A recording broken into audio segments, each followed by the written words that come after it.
wa barakatuh. Peace be upon you, DC, and everybody from all over the country. Thank you so much for joining us here today.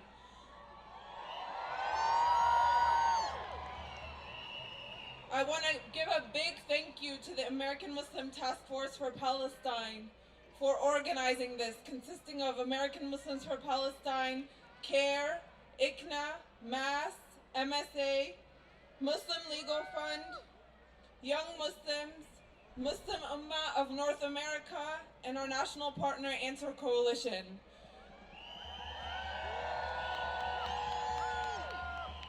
My name is Zayed, and I am proud to serve as the Advocacy Director for American Muslims for Palestine. Today our hearts are heavy with the weight of a grim reality that has persisted for what now marks 100 days of a brutal genocide in Gaza at the hands of Israel, funded by our tax dollars. The world finds itself at a crucial juncture, shocked and horrified by a path chosen by some, such as our own government. It's a path paved with silence and neglect, as over 23,000 Palestinians have been murdered and over 50,000 injured. The apartheid state has made 90% of Gaza unlivable, displacing 1.8 million Palestinians and creating a humanitarian crisis. 100 days in, and Genocide Joe and most of our government are refusing to call for a ceasefire, and instead they're acting as accomplices. But we stand here in our thousands as Americans to send a resounding message to the Biden administration that we will not back down until justice is served, until a ceasefire is established, until Gaza is rebuilt and the siege is lifted, and until Palestine is free from its nearly 76-year-long occupation. So as we stand in the capital of the United States, where much of the fate of Palestinians is dictated in the halls of Congress and in the rooms of the White House, we are here to reiterate 3 demands, and we will not back down until they are acted upon. Throughout our hopelessness and despair, there is a glimmer of hope, and the tide is truly shifting. Over the last 100 days, you, everybody in the crowd and across America, have taken to the streets all across the U.S. You've been sending tens of thousands of emails to Congress, and you've made hundreds of thousands of calls to your elected officials. And for the first time ever, we are hearing a shift in the narrative in the halls of Congress. For the first time, we're hearing more elected officials discuss conditioning U.S. funding to the apartheid state. And more are beginning to realize that they can no longer ignore us. They can no longer ignore the people.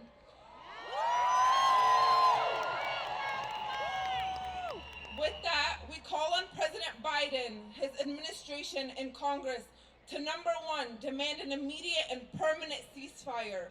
2, unconditional U.S. funding to Israel, and hold Israel accountable for their war crimes. The urgency of now cannot be overstated. The future is being shaped by our actions or lack thereof. History teaches us that delay can and will be our greatest downfall. The sands of time will wait for nobody. So join me in continuing to make this call today and every day until Gaza and all of Palestine is liberated. I will be your MC for today's program alongside my colleague Muhammad Habba. Without further ado, I'd like to introduce Imam Sami Zahrana, who is the Imam of MFC Maryland, and he's from Gaza, to recite some Quran for us. Assalamu alaikum. أعوذ بالله من الشيطان الرجيم. يا أيها الذين آمنوا كونوا قوامين بالقسط شهداء لله. كونوا قوامين بالقسط شهداء لله ولو على أنفسكم أو الوالدين والأقربين يكن غنيا أو فقيرا فالله أولى بهما فلا تتبعوا الهوى أن تعدلوا وإن تلووا أو تعرضوا فإن الله كان بما تعملون خبيرا. Believers, uphold justice and bear witness to God, even if it is against yourselves, your parents, or your close relatives. Whether the person is rich or poor, God can best take care of both. Refrain from following your own desire so that you can act justly. And if you distort or neglect justice, God is fully aware of what you do. To close, how beautiful would it be for those that can recite the Quran to collectively together recite Surah Al-Fatiha upon our beloved martyrs, our shuhada, and all those who were killed or died in the struggle for our brothers and sisters in Palestine and Gaza. If you know Surah Al-Fatiha, recite along with me, with the intention that Allah subhanahu wa ta'ala, God Almighty, has mercy upon them. أعوذ بالله من الشيطان الرجيم بسم الله الرحمن الرحيم الحمد لله رب العالمين الرحمن الرحيم مالك يوم الدين إياك نعبد وإياك نستعين اهدنا الصراط المستقيم صراط الذين أنعمت عليهم غير المغضوب عليهم ولا الضالين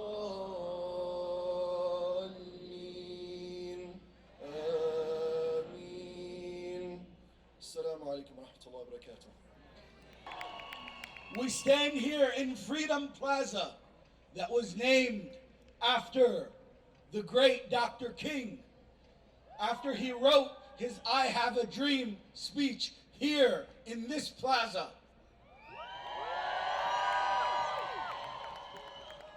It is through his teachings and in that vein where he says that injustice anywhere is a threat to justice everywhere that we are here today.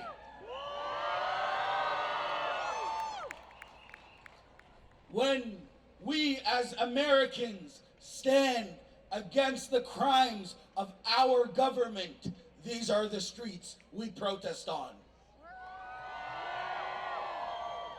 When we stood against the Vietnam War, they protested in these streets.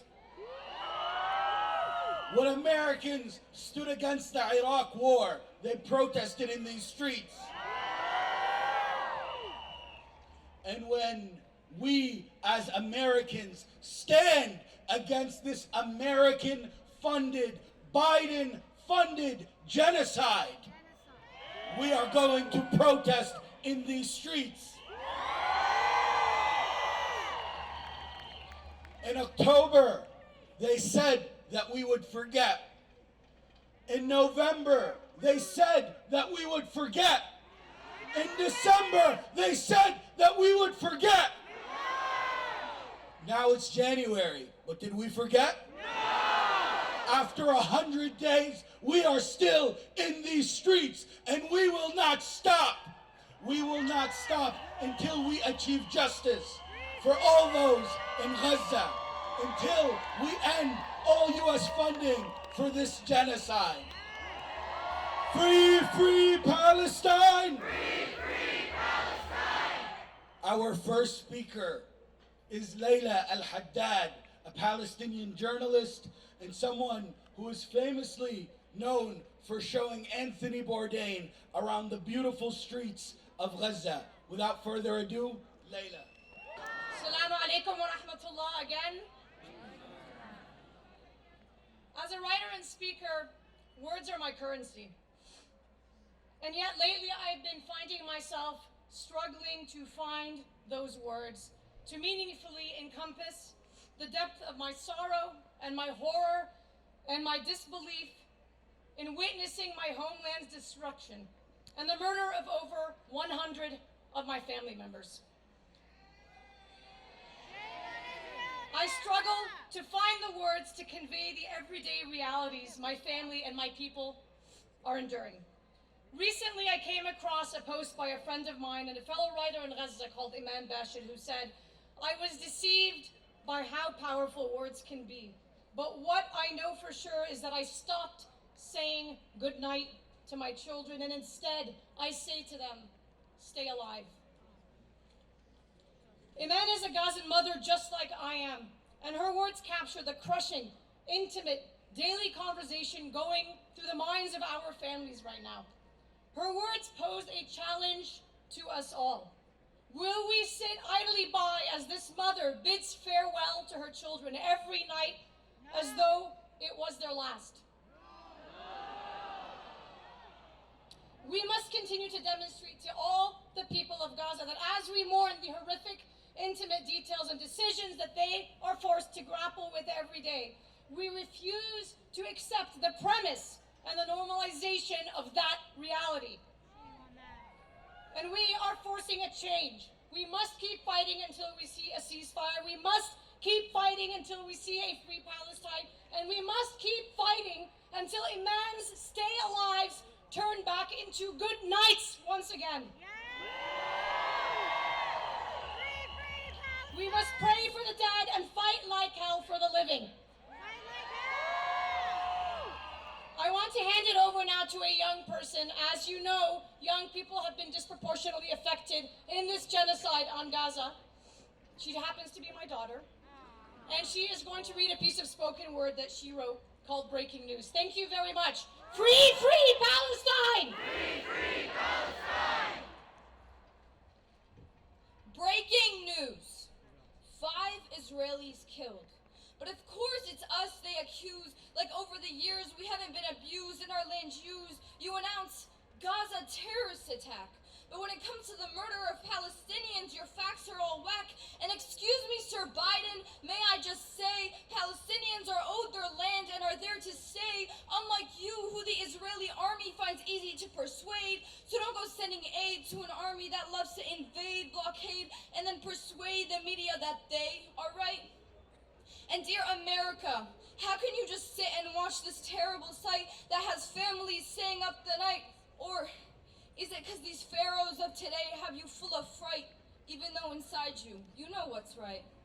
Dear media, why must we show you the kids who die, acting all sly? You cover up with your lies and constantly deny the amount of us killed. And yes, I said it, killed, bombed, burned, not dead or passed away or caught in a crossfire. Or is it that you enjoy portraying us as numbers? For I notice every time we are killed, you use this conflict like lumber to fuel your stories and then forget us like we're storage in your inventories. For every family we lose, you get a chance to write a one-sided statement for your average American to be amused. Dear humanity, wake up! This might be the last cause I can give to you. Only believe what is true and demand a stop to genocide and propaganda before it's too late and people believe Israel and the U.S. got a clean slate. Next up we have my colleague Taher Herzallah. He's the Director of Community Outreach and Organizing for American Muslims for Palestine and also is from Gaza.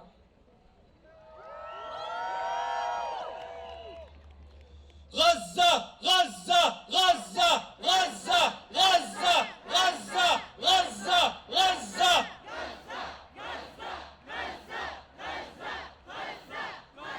Make it loud, make it clear. From the heart of American Empire, we shout Gaza, Gaza, Gaza, Gaza, Gaza.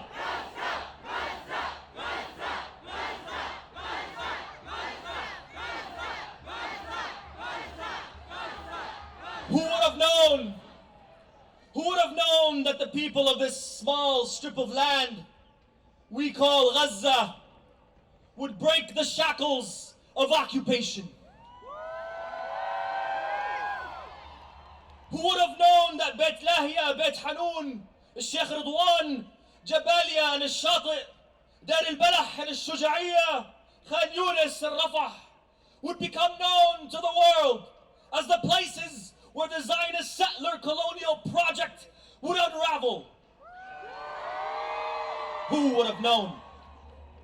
Who would have known that the people of Gaza would inspire a global uprising and an entire generation now more committed than ever to ending the hegemony that the global north enjoys? Who would have known that in the midst of a genocide, that in America and around the world, our Jewish sisters and brothers would march with us hand in hand against the genocide committed in their name?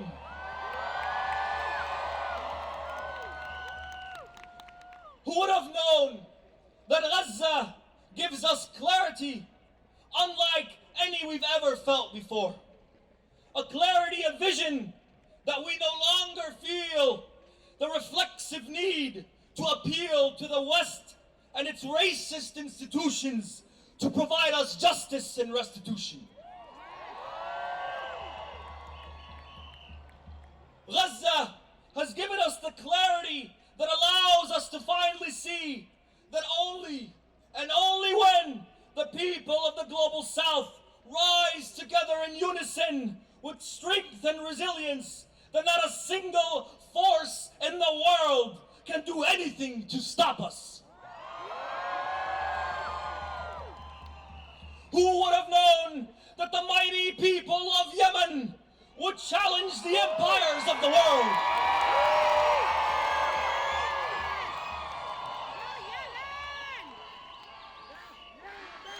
Yemen! See, it is not lost on me that the response to this genocide in Gaza from people of conscience around the world has forced us to reckon with what Dr. Martin Luther King Jr. called the three evils of society. The evil of poverty, which is due to excessive materialism and capitalism. The evil of racism and the evil of militarism. Dr. Martin Luther King Jr. himself said that America is the largest purveyor of violence in the world. I stand before you today as a proud son of Gaza, a proud son of Al-Shuja'iyya, the graveyard of the occupiers. My family in Gaza has been killed, has been wounded, has been taken captive by occupying Israeli forces from their own homes, and has been displaced. But I'm standing here before you today to tell you and everyone in Gaza that we will never, ever give up on you. With every resource at our disposal, with every ounce of energy we have, with every breath we take and waking moment, we will fight. It is you, our beloved people of Gaza, that have shown us and people around the world what it means to stand like an iron wall in the face of an unrelenting, violent occupier. We get our strength from you. To my friend Ahmed Quta in northern Gaza, serving as a medical professional, saving lives, I tell you now that we will never give up on you. We will work day and night, rain or shine, to end this suffering permanently.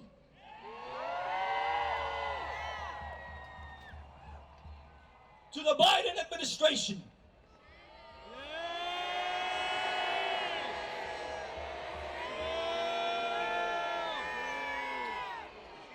just know, Genocide Joe, whether you stay in office or not, I want to make one thing very clear. We will never forgive you. Gaza will haunt you for the rest of your wretched lives. You genocide Joe, you Blinken the Butcher, and your Secretary of Defense Lloyd Austin, you will be haunted by the screams of the children of Gaza. You will be haunted by the prayers, the agonizing prayers of the elderly and the women of Gaza. And we, this new generation, will be the answer to their prayers. Let Gaza live! Let Gaza live! Our next speaker comes to us from the great state of Colorado, where she serves in the State House of Representatives as the first elected Muslim, first elected Palestinian woman in state history. Without further ado, Iman Jodeh.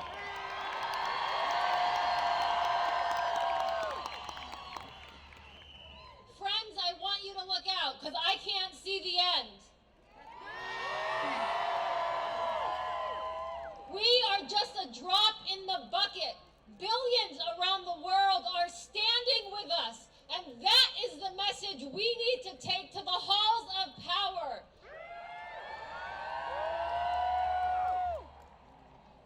We and those billions of people, we are the voices of the dead, the cries from under the rubble, and the hopes of those fighting for their lives.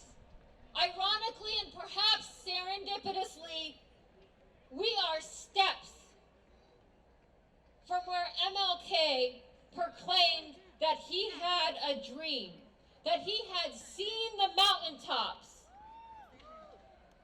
He said, he proclaimed that he also had seen the hollow spot. We're here because we have also proclaimed that we understand the hollow spot where we remind America of the fierce urgency now. And it would be fatal for the nation to overlook the urgency of this moment.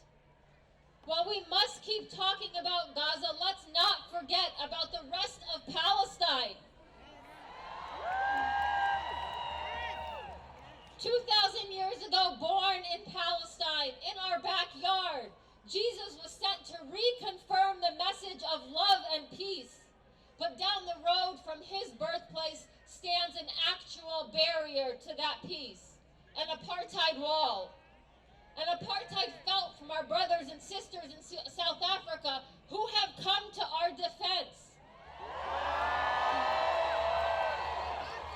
That wall is a constant reminder that has become a canvas, pleading for the world to open their eyes to the harsh realities faced by all Palestinians and the genocides in Sudan, the Uyghurs, and in the Congo, a sad kinship we all share.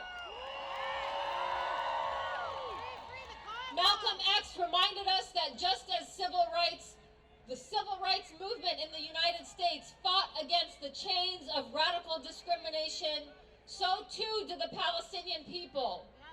The murders of George Floyd, Black Lives Matter, are on the apartheid wall. And that did not go unnoticed by the children of Gaza.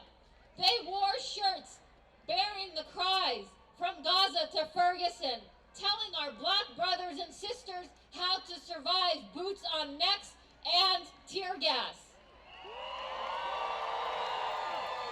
As Americans, we cannot pick and choose the social justice and human rights we defend. Let's carry this movement beyond today and hold our elected officials accountable by our votes. We must remind our elected officials at the ballot box the sentiments of MLK. We want America to commit to what is said on paper, that all people are created equal. And as one of those elected, as a Palestinian-American legislator from the great state of Colorado, those paper that I took an oath to defend. It should not be controversial to demand what is said on that paper, and it should not be controversial to extend those rights to the Palestinian people. As human beings and as voters, we throw down the shackles of an unjust past and present. Throw down the shackles and show up, vote, and support the policies for peace and justice.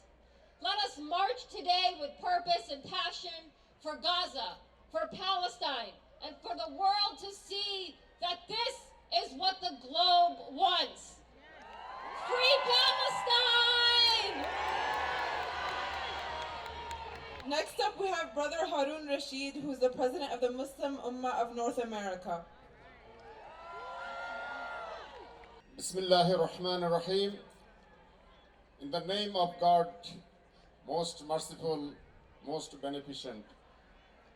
Dear fellow Americans, brothers and sisters, Assalamu alaikum wa rahmatullah. Peace be upon you. We are standing in this historical march during ongoing genocide against our brothers and sisters in Gaza.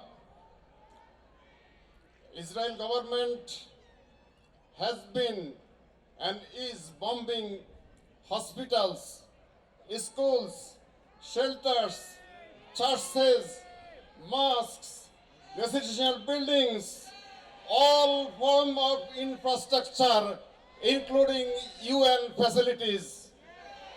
More than 100 UN facilities had been destroyed.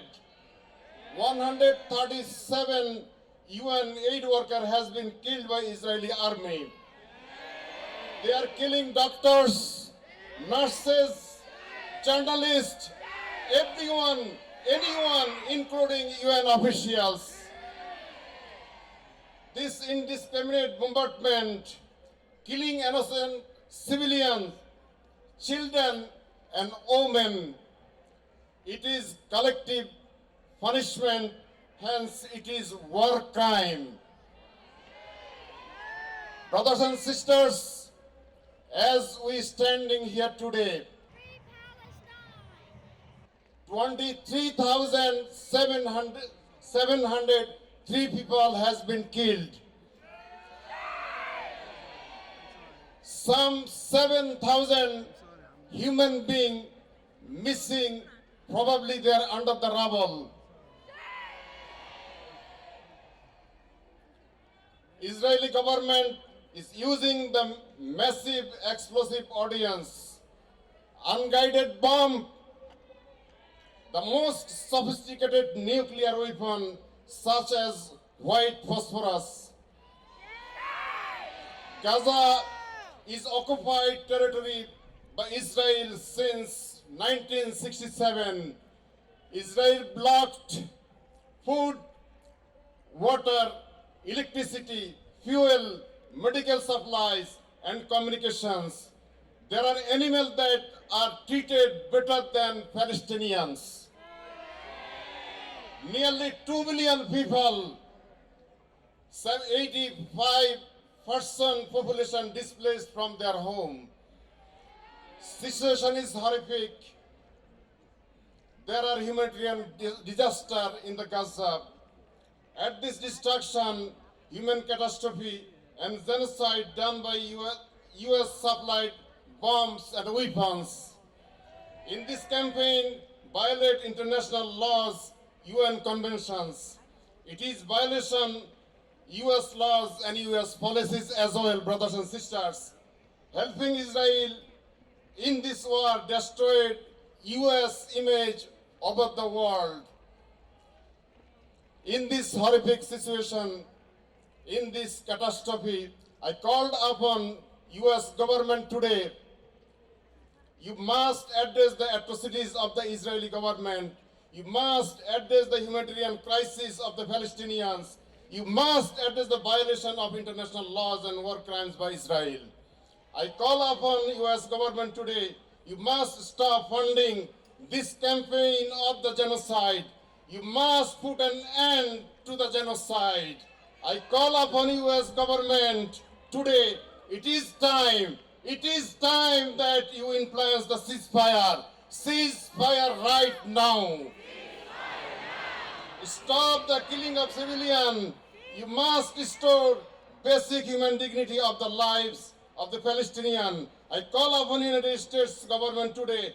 Do not have your name written the book of history as the oppressor, as the killers of innocent people. Whole world is watching, Mr. Biden. Whole world is watching. You will be held accountable for this killing.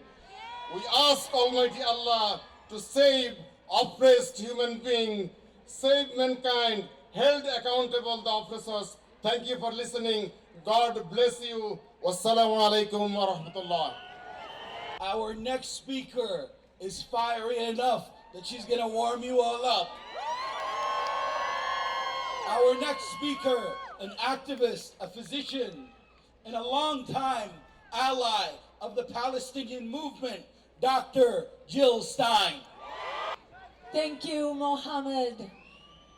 I wish you could see what I see. I see power, I see justice, I see democracy as far as the eye can see. And I thank you. It is such an honor to be able to be here with you, to say to the world and to say to our criminal misleaders, we say ceasefire now. Ceasefire now. We say end genocide now. End genocide now. We say end occupation now. End occupation now. We say end apartheid now. End apartheid now. I want to remind you that polls show we are not alone. We are, in fact, an unstoppable majority and an unstoppable force for peace, for justice, for an end to genocide now. As Frederick Douglass said, power concedes nothing without a demand. We are that demand. And as another wise leader, Alice Walker, the poet and novelist, said, the biggest way people give up power is by not knowing we have it to start with. When we are 68% in the polls, we have the power. We have the power to say to the AIPAC White House and to the AIPAC Congress that you are accountable to us, to we the people. Don't let them intimidate you out of our power. We have the power to be a force in the streets. We have a power to be instructing our elected officials what they need to do, that they need to stop the flow of weapons and money to apartheid Israel. We need to withdraw our advisors, our troops, our warships, our ammunition, and our weapons from the scene of the crime. And I want to remind you, we all have a choice as voters. And I am so, I can't say, it's beyond words. I had already decided to run as the Green Party candidate for president.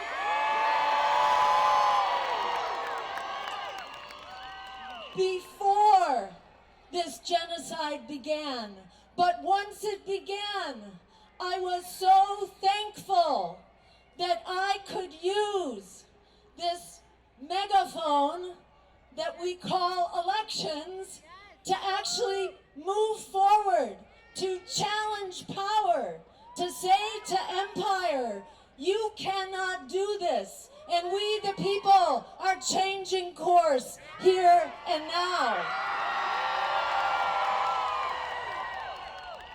They want you to believe that you have no choice, but you actually have many choices. And there will be other speakers here today who are also a principled, inspired, and moral choice. You have that choice. And we need to assert our power right now. Don't wait. I urge you to sign this pledge to stop genocide through our votes. You can find us on the web. We'll be handing out the cards. This is a pledge to say we will not give our votes to any candidate who supports genocide. But we won't stop there, because they would love for us to be silent and just disappear. We are also saying we will support, we pledge to support candidates who are fighting to stop genocide, for a ceasefire now, and for an end to occupation and apartheid. So with that, I just want to remind you that we have the power to change history. The arc of the universe is long, but it bends towards justice. We will be the benders that moves history towards justice. And as Gaza goes, we all go. Gaza is where we assert that international law and human rights are the law of the land and the law of the future. Let's make it happen. Together we are unstoppable. Thank you so much. Our next speaker is Dr. Mohsin Ansari, who is a physician and the president of the Islamic Circle of North America.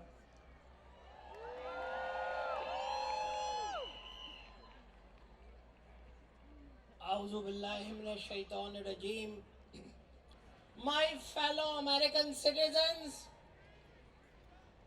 I am wearing a white coat today. And this white coat is a symbol of something which has never happened on the face of the earth. I am a baby doctor. I am one of those doctors which take care of babies in incubators, in baby cribs. And whenever a baby has a low oxygen, all the doctors, all the medical staff, all the nurses, they get worried. They spend their nights and days to save one baby in the crib, to save one baby without oxygen. Mr. President and fellow Americans, what will you say to those who cut off the oxygen for 500 babies?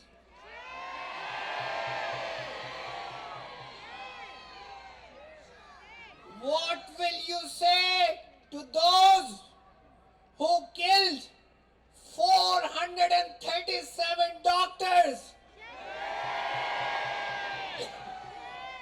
And Mr. President, let me remind you, you visited and put your hand on the back of the mass killers on the day when they bombarded Al Shifa hospital and they killed 1,000 patients.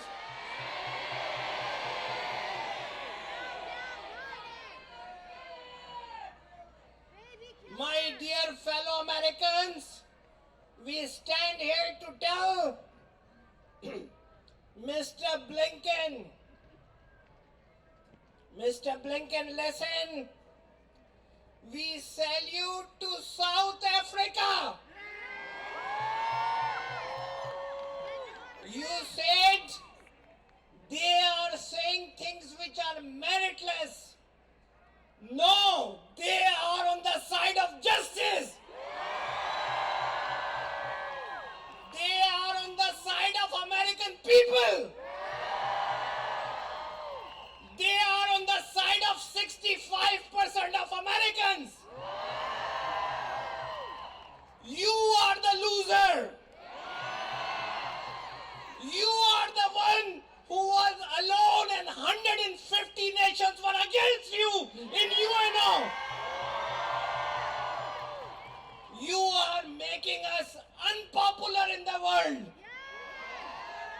You are taking the American position of leadership away from us. So before I leave, I will say three things.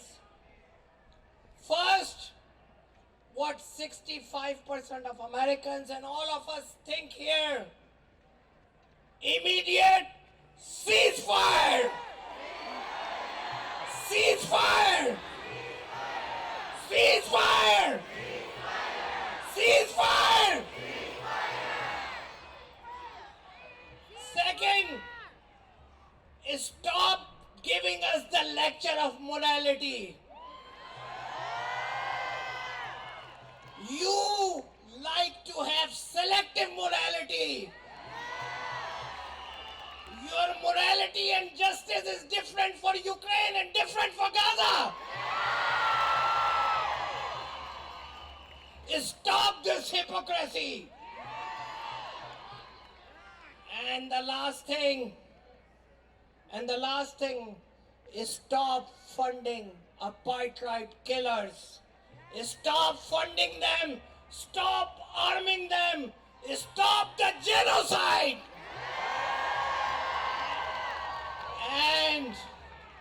And Mr. Biden, Mr. Blinker, if you don't listen,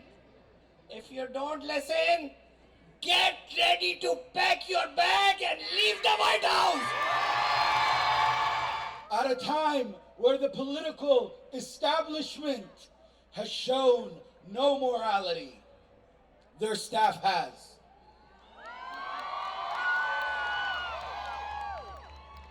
And it brings me great pleasure to introduce our next speakers from Congressional Staff for Ceasefire and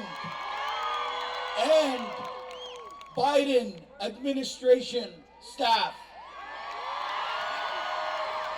who will have their statement read by a man who has shown more moral courage than everyone in the White House and everyone in Congress combined. Josh Paul, the former State Department rep, who resigned over their stance on Gaza.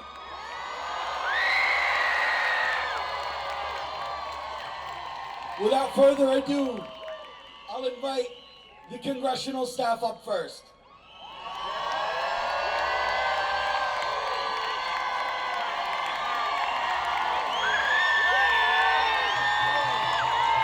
Hey everyone! Hello. My name is Ishmael, and I'm a Palestinian-American congressional staffer. I speak for staffers across Capitol Hill, Democrats, Republicans, and independents. Many of us have dissented and protested since October 7th. Trust me, y'all are not alone. We're the ones who answer your calls and emails. We're the ones who write legislation and advise our bosses on policy decisions. We do this because we believe in a simple fact. We need everyone to make this government work. We know that change needs to happen on the inside and outside. These past 100 days have shown that your protests, your marches, and your voices are shifting the narrative. Our combined efforts can change this government. We join the majority of Americans who are demanding an immediate ceasefire in Gaza and a release of all hostages. Hamas's October 7th attack was disgusting, and the Israeli government's blatant disregard for innocent Palestinians is disgusting. We've witnessed this humanitarian catastrophe on television, WhatsApp groups, Twitter, and Instagram. The majority of our elected officials have remained silent as Palestinians die. Even many Democrats who care about fighting gun violence at home stay silent while Palestinians are killed by American-made and supplied weapons. At the end of the day, it's the members of Congress's name on the door. Our decision to dissent was not made lightly. We are here because you all have inspired us to speak up, to show solidarity, and to express our humanity. The long road to peace starts with the United States supporting an immediate ceasefire and facilitating the return of Israeli hostages and arbitrarily detained Palestinians. We know that, our allies in the Biden administration know that, y'all know that. Many of our bosses privately express this same sentiment, yet will not say the same publicly. But that is starting to change. We are your allies on the other side of that phone. We are working hard. We are organizing, and we are many. We are Democrats, Republicans, and independents, all across the government who refuse to let go of our humanity. Keep protesting, keep marching, and keep calling. The pressure is working. The established narrative won't change overnight, but together we are turning the tide.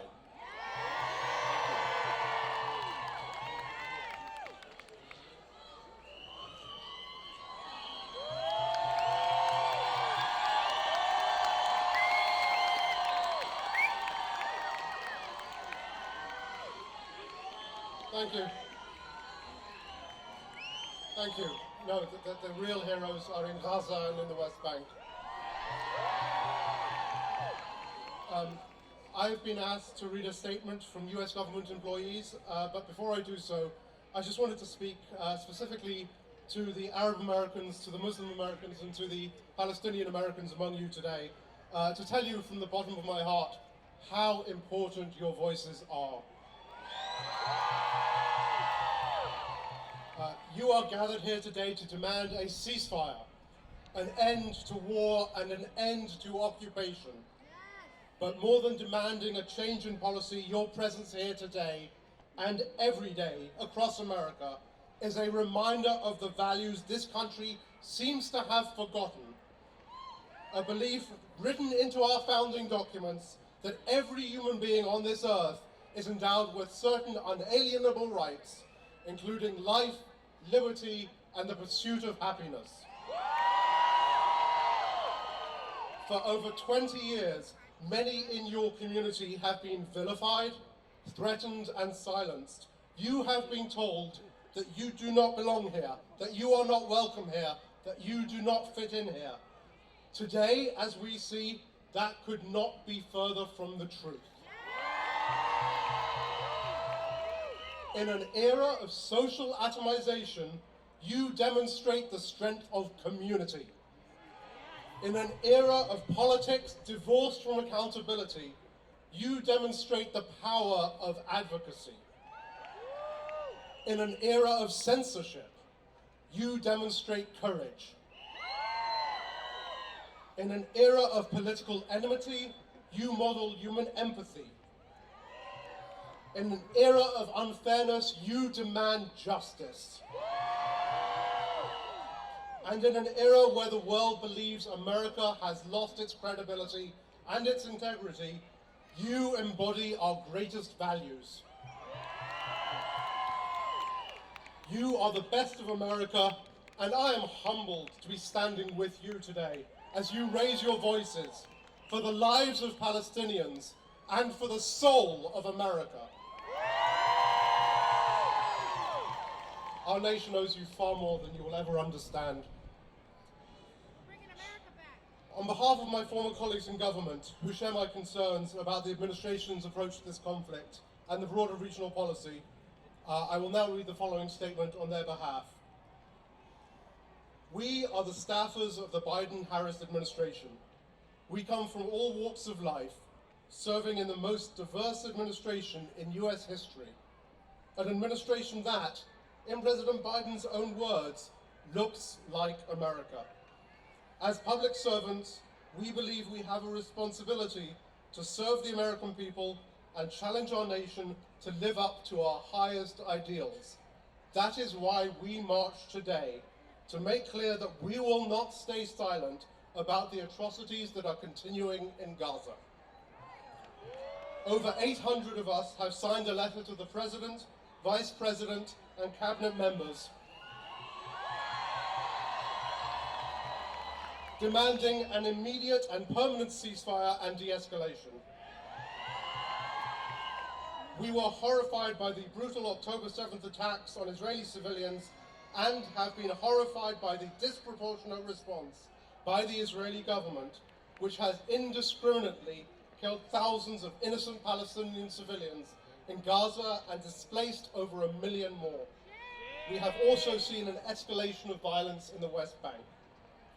In the last 3 months, Israeli forces have killed over 23,350 Palestinians, including more than 9,600 children.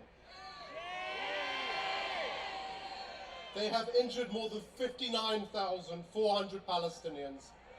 More than 8,000 Palestinians are still missing under the rubble. We have seen refugee camps, hospitals, schools, and entire neighborhoods bombed. We have seen men and boys pulling dead men, women, and children from the rubble in sandals with their bare hands, guided only by the light from their cell phones. We have seen cruelty, harassment, humiliation, and degradation of many kinds. This is unacceptable. We join respected institutions like the United Nations and international human rights organizations in calling for an end to this mass human suffering, and we join them in support of South Africa's case before the International Court of Justice, alleging Israel violated the Genocide Convention. There must be an immediate end to this violence, and there must be accountability for the blatant human rights abuses and mass atrocities occurring in this region. We refuse to be silent as the majority of Americans and majority of the world are calling for a ceasefire. President Biden committed to bringing humanity to our foreign policy, and we remind him that all human lives matter equally and the protection of all human rights is unconditional.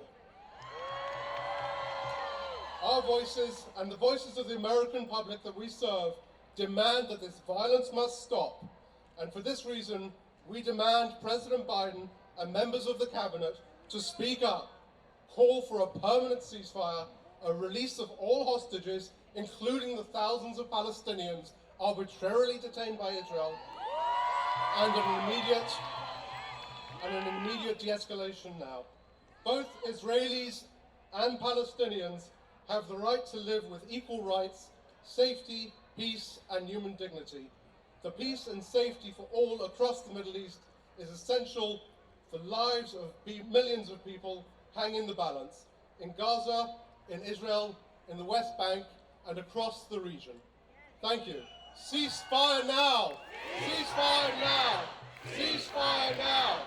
Ceasefire now! Next up, I'd like to introduce one of my favorite members of Congress, Congressman Carson, who is 1 out of 3 Muslims serving in Congress and represents the 7th District of Indiana. Salam alaikum! That's my sister right there. She's a general. She's a warrior. She's a leader. Look at this crowd. This is what I'm talking about. When I see this crowd, I think about an election year. When I see this crowd, I think about what it means to leverage our voting bloc.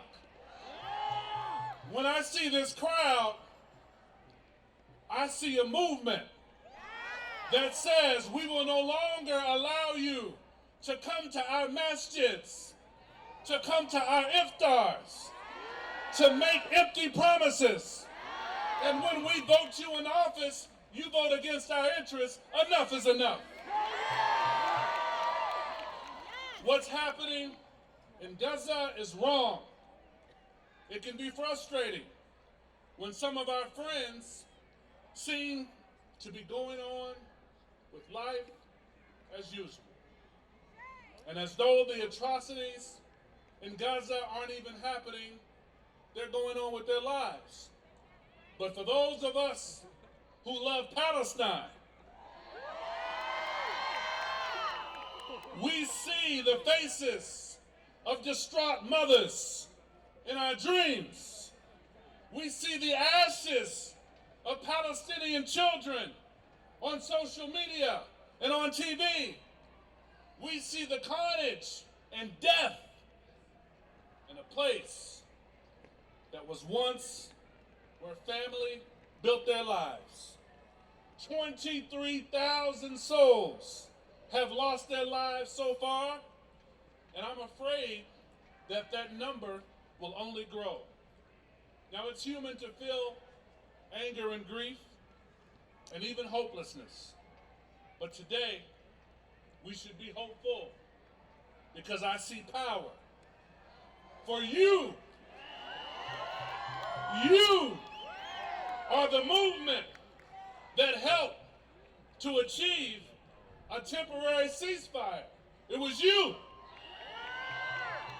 You are the voices that are pushing back on right-wing extremism and AIPAC funding. You are posting on social media and fighting the narrative that says Palestinian lives just don't matter. Now let me assure you, Allahu Akbar. Let me assure you, as a black man who comes out of the Black American indigenous Muslim experience, that we know what it means to fight against injustice. It can be lonely at times. It can be discouraging, but we haven't given up. Today, I see our community working together with allies, and it's important to have allies. We couldn't get this done without allies. The civil rights movement wouldn't have happened without allies. The desegregation of the military wouldn't have happened without allies. But we have to stay firm and not let anyone hijack our movement for their own personal gain. We have to move forward. We know that military aggression is not the answer.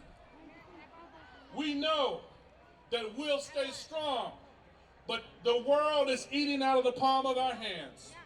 And I don't want us to squander this moment being misled or doing silly stuff. There have been masjids who have organized all across this country in a way we've never seen. Let us use that same force to leverage our voting bloc in 2024 and re-elect people who represent us and vote out those who misrepresent us. Ceasefire now! Ceasefire now! Ceasefire now! Jazakallah khair. Our next speaker is Sister Arshia Ali Khan, who is the CEO of the Muslim Legal Fund of America and the newly appointed chairwoman of the U.S. CMO.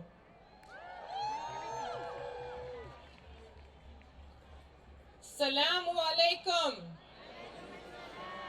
Peace and blessings on each and every one of you courageous souls that have gathered here today. We stand in the heart of Freedom Plaza. Freedom Plaza, a symbolic reminder that freedom has actually never been free. It has always come at a cost. Our communities bear witness to the web of injustice on the heels of this horrific genocide. From unjust incarceration to no-fly placements to social media surveillance to media censorship to Islamophobic hate crimes, we know that freedom is indeed not free. In the face of this unspeakable genocide in Gaza, we must confront the harsh reality that the cost of freedom extends across all borders. It demands collective courage to stand up against oppression and violence. What has unfolded in Gaza is not a distant tragedy. It is a chapter in our shared history of humanity, a history that we refuse to be written in blood.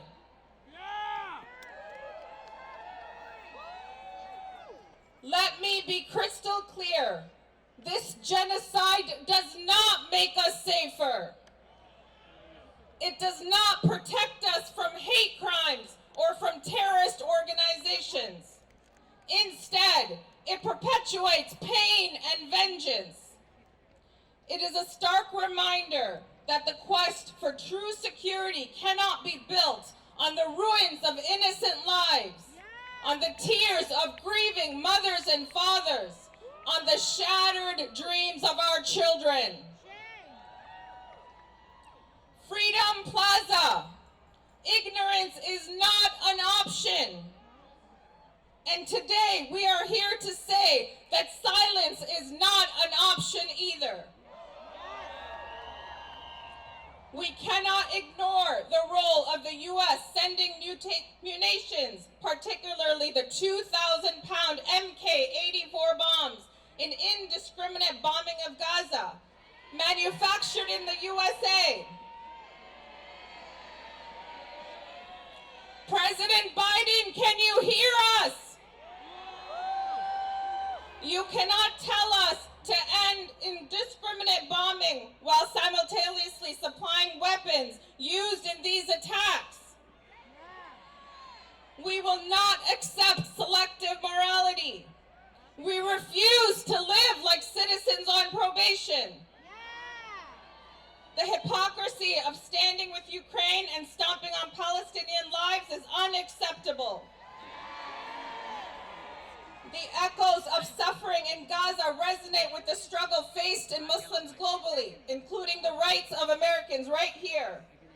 Our destinies are intertwined, and our fight for justice is shared battle against forces of systemic oppression.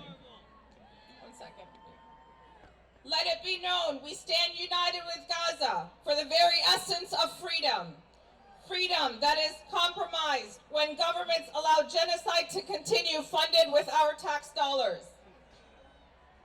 Today, we demand immediate ceasefire to end the relentless assault of innocent brown lives in Palestine.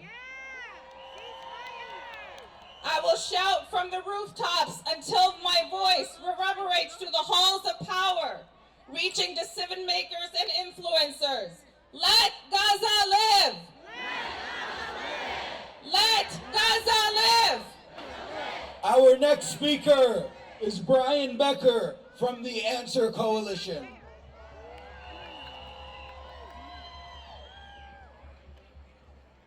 Sisters and brothers, can I get your attention for 1 second?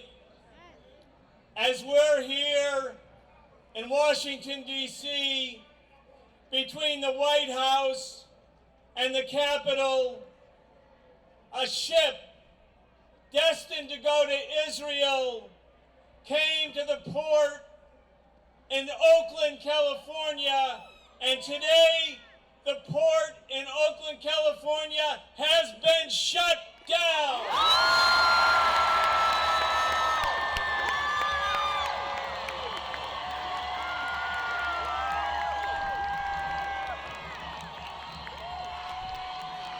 Shut it down! Shut it down! Shut it down! Sisters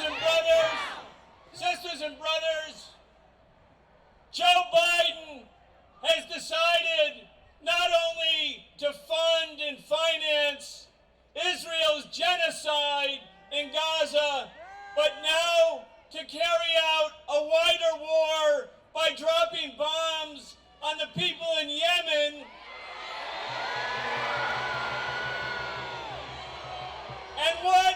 And what are the people in Yemen supposedly guilty of? They are trying to stop a genocide and to shut it down. Shut it down.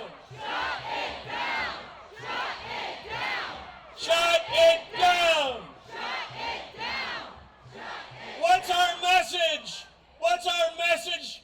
Not just for the politicians. What's our message for our own movement? The power to make change is not going to come from the Democratic Party establishment or the Republican Party establishment. It's going to come from us.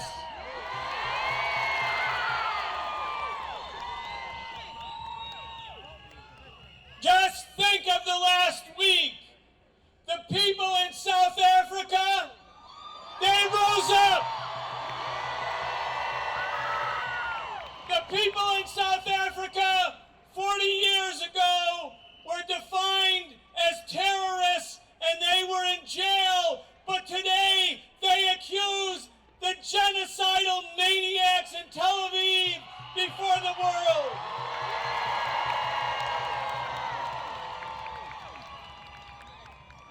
On November 4th, we were here in the hundreds of thousands. Today we're in the massive numbers. We're shutting it down. Shut it down. Shut it down. Shut it down. Executive Director of the Council of American Islamic Relations.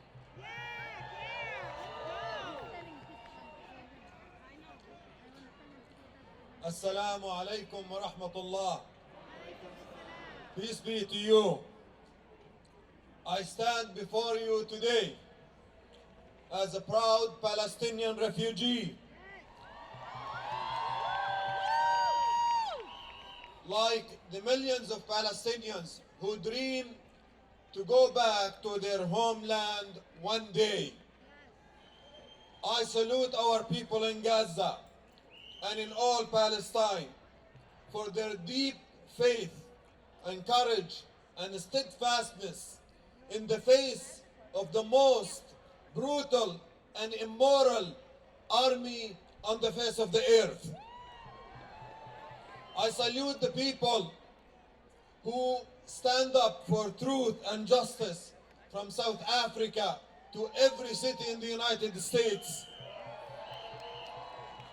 And to our fellow Americans who do not support the genocide, to our fellow Americans who do not support the genocide, who are watching but still silent. I'm saying to you, your silence is a license. Your silence is a license. Your silence is a license. Your silence is a license. Your silence is a license for the Israeli violence.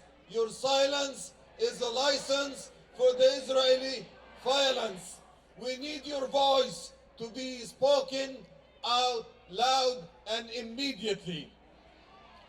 Martin Luther King Jr. once said during the Vietnam War, the bombs in Vietnam explode at home and they destroy the dream and possibility for a decent America.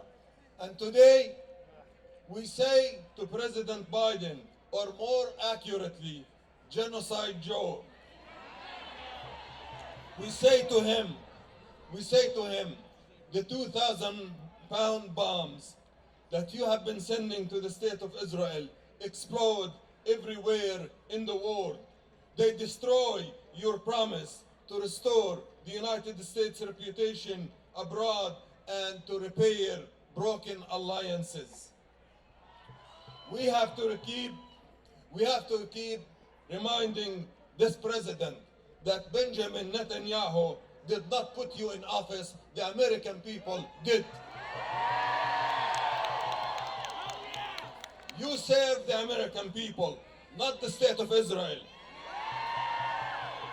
70% of Americans are telling you, call for an immediate and permanent ceasefire now. Now. Ceasefire now. Ceasefire now. Ceasefire now. In my personal capacity, let me say the following. We repeat what I said in November 3rd from this stage to President Biden. No ceasefire, no votes. No ceasefire, no votes.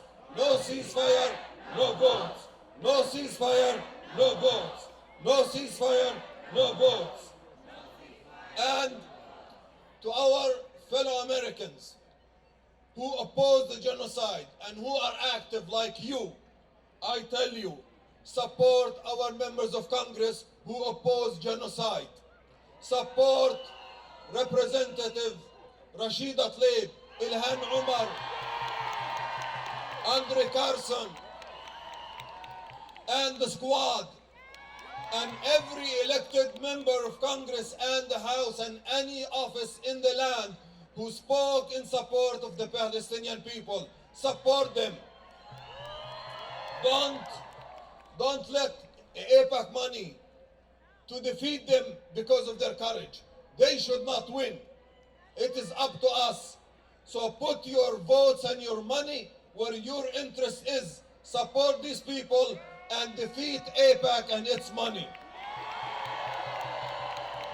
Finally, towards that end, my organization CARE, the Council on American Islamic Relations, would like to share the good news that we are expanding our C4 lobbying and PACS organization in the next few days so that we give you a voice not only in the halls of Congress but also on the campaign trails. So stay tuned and thank you. Free, free Palestine. Free, free Palestine. Thank you. Our next speaker is the Director of Mass Pace, Isfahan Abdullahi. Bismillah, I start in the name of Allah, most gracious, most merciful, and we're seeing a little bit of a sun coming out. I don't know about you, being Californian, that's really a good thing. Sisters and brothers, as organizers of this march, we believe that you will show up strong to send a message to the Biden administration. You answered that call. You answered the cries of Gaza. Let us remind our nation that black and brown liberation is deeply, deeply intertwined with Palestinian liberation. And when you see those in power quoting MLK Jr. in the next week, yet remain silent on the Palestinian genocide, I ask you to charge them with hypocrisy. Charge them with hypocrisy. For do not be for justice only when it is written in the history books made popular by the times. Be for justice when the injustice is being witnessed live as it is in Gaza and all of Palestine. So long as the genocide in Gaza is funded by this administration, so long as world leaders turn a blind eye to the oppression of the Palestinian people, so long as Israel continues its barbaric ethnic cleansing of Palestinians, we will not relent in our efforts to demand justice and the liberation of the Palestinian people. We will not be distracted, we will not be silent, we will not be silenced, and we will not be intimidated. Just as South Africa courageously rose to rightfully charge Israel with genocide, we, the people of the United States of America, will rise and continue these efforts. What we are witnessing in the halls of power in D.C. is not democracy, and I will end with this. What we are witnessing is hypocrisy. And our call here today is simple, and I end with our Palestinian brothers in Gaza, in the West Bank, and who are here marching, and those who have spoken. You are not alone. Take a look at the streets of D.C. Take a look at the streets of the world. You are not alone. Do not be illusioned by the power of those who have the illusion of power. I say to you what the Prophet, peace be upon him, said to his companion, La tahzan, do not grieve. Dr. Yasir Qadhi, who is the Dean of the Islamic Seminary of America and resident scholar of the East Plano Islamic Center in Plano. Bismillah. Assalamu alaikum. At what point does the mass intentional killing of innocent civilians constitute a genocide? The most powerful nation in that region, one of the most powerful militaries of the world, is bombing one of the most defenseless communities on the face of the earth. And yet still, we are not allowed to call it a genocide. Our own Foreign Secretary, Anthony Blinken, said this is not a genocide. South Africa, that is keeping alive the legacy of Nelson Mandela, is suing Israel in the International Court of Justice, the highest court in the world, and they are charging the country with genocide. In response, Israel has said any accusations of genocide is nothing other than anti-Semitism. I say loudly and clearly, we need to call a spade a spade. This is not anti-Semitism. It is speaking the truth. The Palestinian people are live tweeting their own genocide. They're uploading images of their own massacres. Never in human history have we seen a genocide occur as vividly, in color, in living memory as we have of the Palestinian genocide. What else should we call it when 25% of Gaza has been destroyed? Genocide! What do we call it when 500,000 people have been displaced from their land? Genocide! What do we call it when 200 bombs of 2 tons each have been dropped in a small area of 2 kilometers? Genocide! What do we call it when the Prime Minister of Israel himself uses biblical motifs? Genocide! What do we call it when the Foreign Secretary and the Foreign Minister of Israel literally calls Palestinians animals? Genocide! All of this is nothing other than genocide. And I say loudly and clearly, this is not anti-Semitism. As I see the crowd in front of us, there are hundreds of Orthodox rabbis, thousands of Jewish people. These are our brethren. These are our brethren. They are the real followers of Moses. They are the ones who make the children of Israel proud. These are the people who show the nation of Israel what the real children of Israel are. I say loudly and clearly, as a person of faith, that it is not your ancestry that makes you blessed. It is your piety that makes you blessed. And I have a message to the Christians of this country. Where would Jesus stand in this conflict? Do you think he would be on the side of the oppressor, or do you think he would be on the side of the oppressed?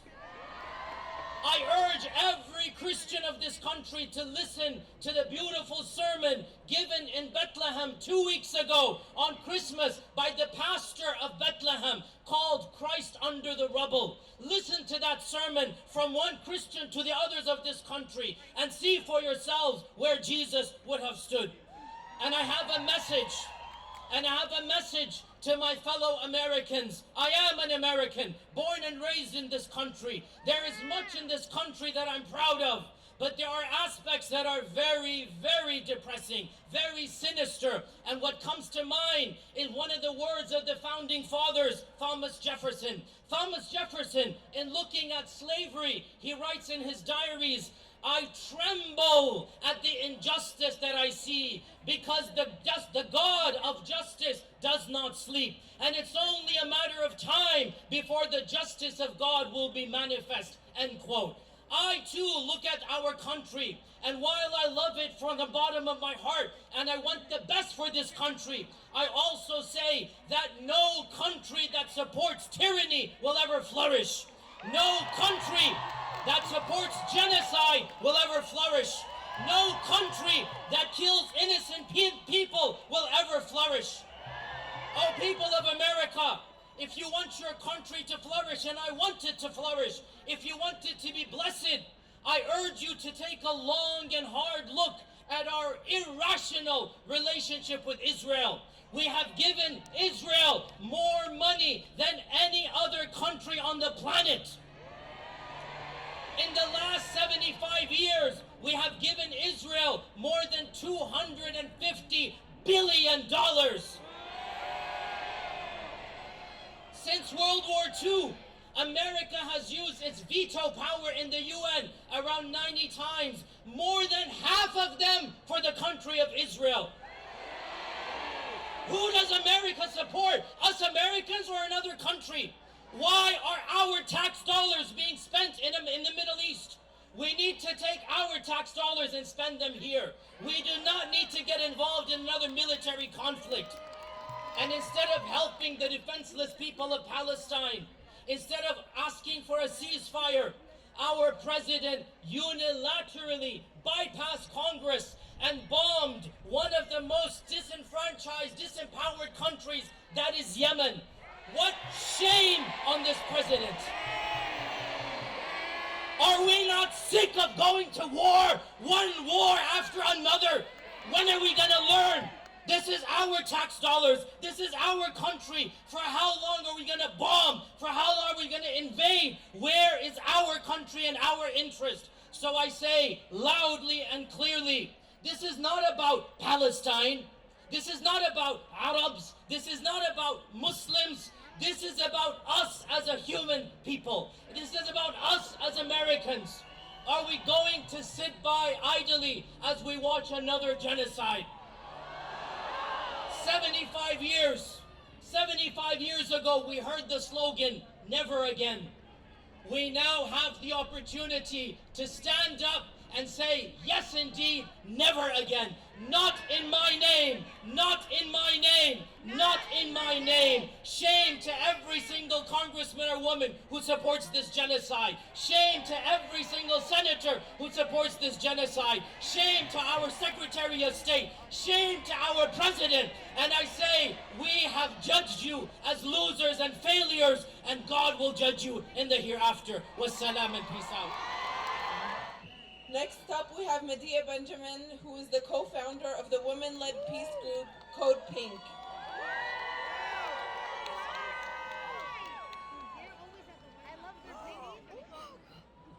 My name is Medea Benjamin with Code Pink. And we have been walking the halls of Congress every day for the last 3 months. But I'm asking for your help because we need to flood Congress. We need more people. Join us. We're there every day, 10 a.m. in the heart building of the Senate. We need them to know we will not stand by while they continue to support the genocide, right? Yeah! But today I want to address the occupant in the White House.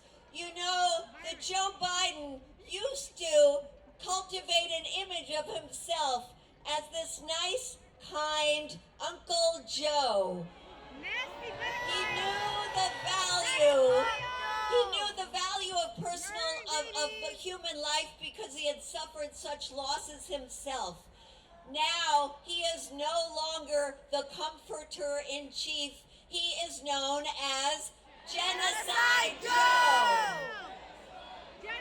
So when I say Genocide Joe, I want you to lift your hands in the air and say, the blood is on your hands. Genocide Joe, the blood is on your hands. President Biden,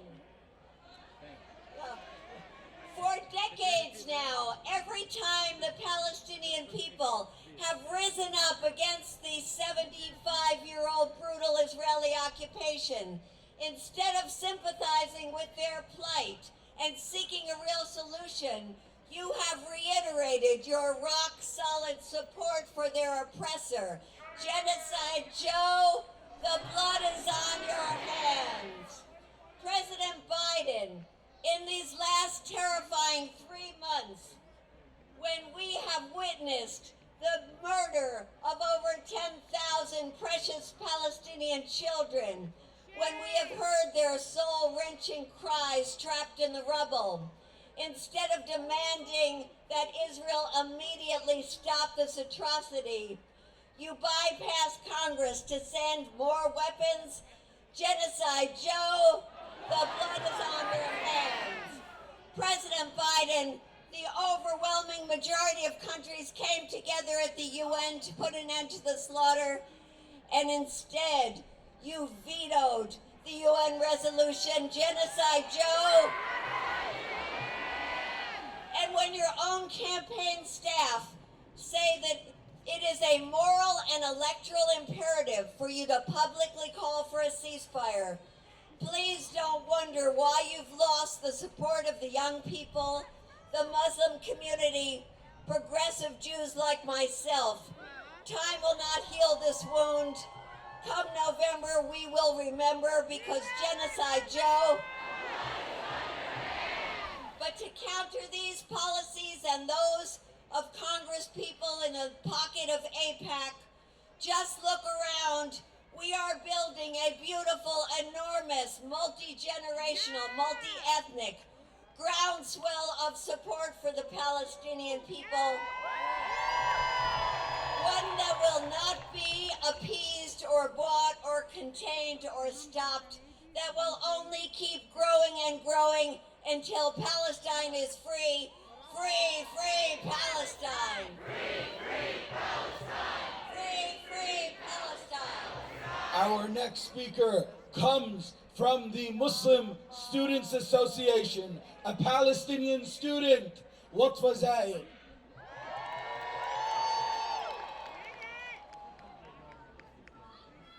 Assalamu alaikum wa rahmatullahi wa barakatuh. That was beautiful, thank you. My name is Watfae Zayed, and I'm from Chicago, Illinois, home to one of the largest Palestinian populations in the diaspora. But more importantly, I am a proud Palestinian. I am a recent graduate of DePaul University, one of the many universities in the United States that has yet to support its Palestinian students. We have seen our universities call what is happening in Gaza everything except what it actually is, a genocide. Rather than extending empathy to Palestinian students and staff, students are being denied admission from schools, professors and administrators are losing their jobs, and campuses are becoming unsafe. Personally, my brother had a rock thrown at him on our campus in Chicago for wearing a kufiya. My cousin, also wearing a kufiya, was spit on at his campus at Yale University. It is no shock to any of us that there has been an increase in hate crimes against Muslims and Palestinians on our school campuses. But our universities will not admit that. Us student organizers, however, know that this did not begin on October 7th. Our efforts for Palestine have been silenced for years. We have been forced to sit in classrooms where our professors speak ignorantly about our people. In undergrad, I served as our Student Government Association president and was told that I cannot talk about Palestine because I represent all students. At one point, I was even asked to sit down with Zionist students and hear their concerns and work with them. While I was proud that a Palestinian finally had a seat at the table, I was basically told to be careful not to see things one-sidedly. I was threatened on social media and doxxed. Now, 2 years later, nothing has changed. Students are losing their internships, presidents of universities being forced to resign, and worst of all, we are not safe. Wearing the hijab, wearing the kufiya, praying in public, even our names make us targets. But if we look back to the first intifada of 1987, we are reminded that the revolution was led by the shabab, by the youth of Palestine. I'd be remiss if I did not acknowledge that most of the efforts we have seen throughout the past 3 months are led by college students. They say the old will die and the young will forget, but will we forget? No! To the students in the crowd today, if you have not yet gotten involved in your SJP, now is the time. If your school does not have an SJP, start one. Get involved in your MSAs, make noise, stop being apologetic. Being an organizer is not an uncool thing. It's the coolest thing you can do. Throughout the past few months, we have seen our college SJPs and MSAs hard at work, leading our protests, speaking to the press, phone banking, the list goes on. We are extremely privileged to be at our universities and colleges, although we feel scared of the consequences. Our brothers and sisters in Gaza are saying, Hasbunallah wa ni'mal wakeel. Allah is enough for us and He is the best disposer of our affairs. We need to be saying the same here in the diaspora. While the feeling of survivor's guilt weighs on us, let's challenge those emotions into doing everything we can to show the world Palestinian students exist. And we will not be silenced. Repeat after me. We will free Palestine. We will free Palestine. Within our lifetime. Thank you. Our next speaker is Alana Hadid, an influential activist and advocate for social change. She's recognized for her unwavering commitment to creating a more equitable and inclusive world. Please help me in welcoming Alana.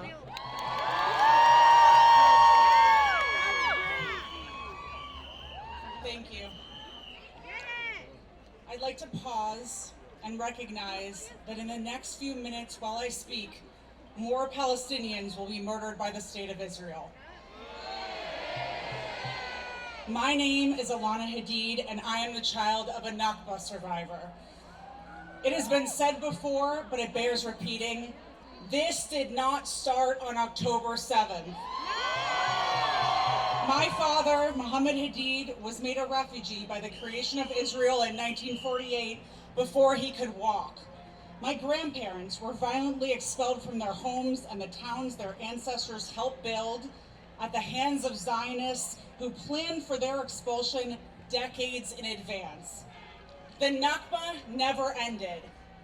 From 1948 until now, the mass expulsion, displacement, targeted killing, and ethnic cleansing of Palestinians has persisted.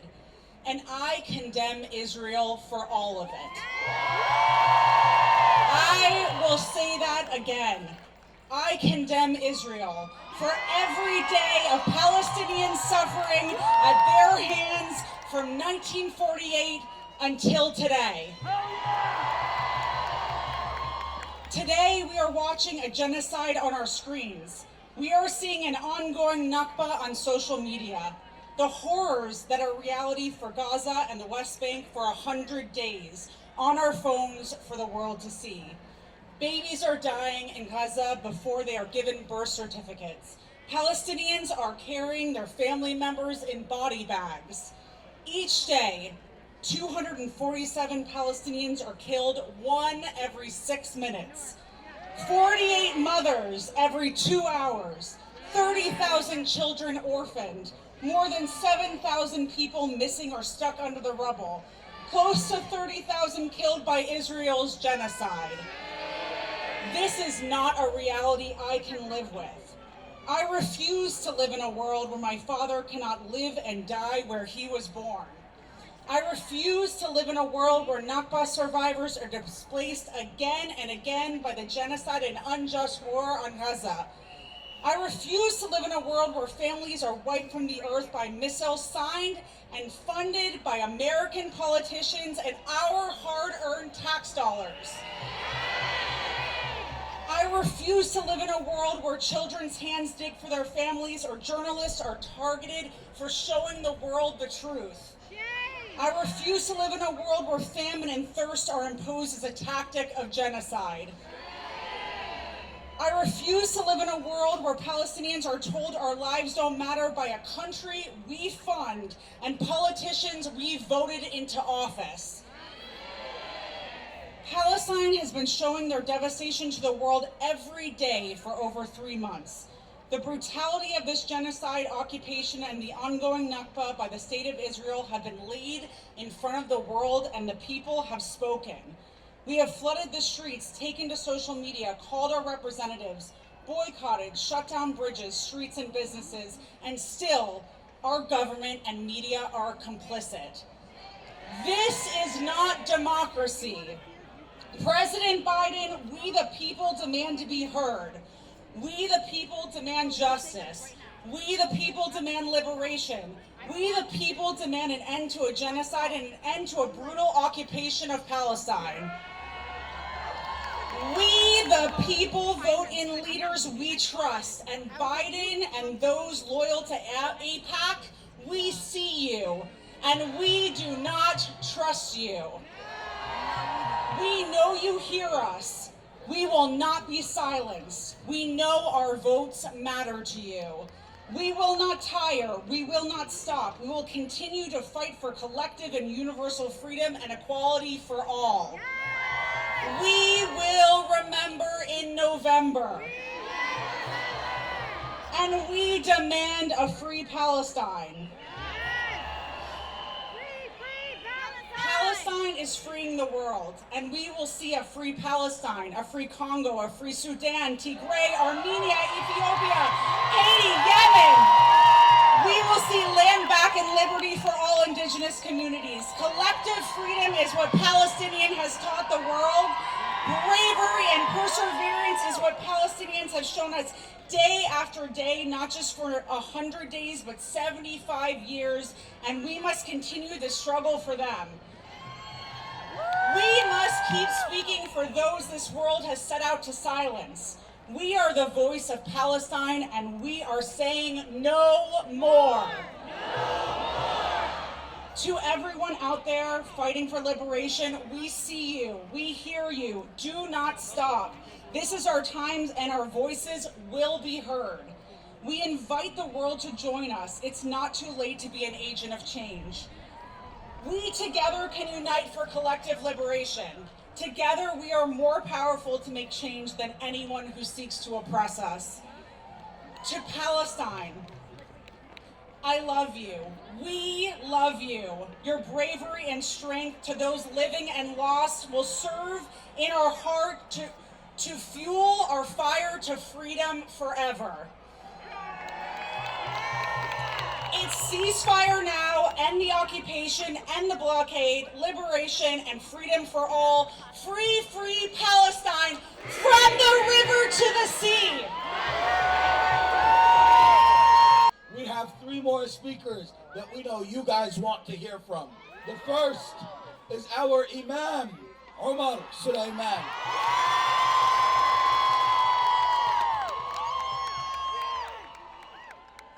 Assalamu alaikum wa rahmatullahi wa barakatuh. Bismillah ar-Rahman ar-Rahim. In the name of God, the most compassionate, the most merciful. Behind me, you have over 200 martyrs that are represented by their families. 200 martyrs whose stories were never told in the mainstream media. Posters that you have not seen on the light poles here in Washington, D.C., or in New York, or in Chicago, or in Dallas. And all of us represent now over 36,000 people that have either been martyred or that are under the rubble. And I want you to appreciate that in this country, this isn't our first protest. We have taken to the streets in the name of one victim of state violence for months at a time. If we were to take to the streets for every single casualty and every single person that is under the rubble for the last 3 months, it would take us 100 years to honor each and every single one of those victims.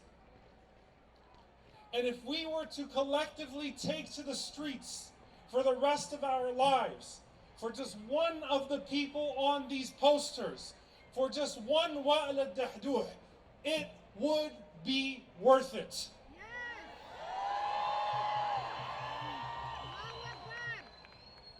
They ask us where our Nelson Mandelas are. We say that our Mandela is suing you criminals at The Hague right now for genocide. We say that our Mandelas are the children that have resisted over 7 decades of occupation standing in front of Israeli tanks. We say that our Mandelas are the Walid Dahdouhs and the Mu'tazas of the world who continue to hold up cameras to your genocide unintimidated. We say that our Mandelas are the Rachel Corries of the world, are the allies of Palestine, that despite all of the Israeli propaganda over these years, have never relented in standing by our side and saying that we will not go home until every Palestinian can go home. Dear brothers and sisters, I wonder what Desmond Tutu, who went to Palestine and recognized apartheid and said this is even worse than what we experienced in South Africa, and who particularly bemoans watching ambulances blocked by checkpoints and apartheid walls. I wonder what he would say watching this genocidal government bomb hospitals and ambulances today.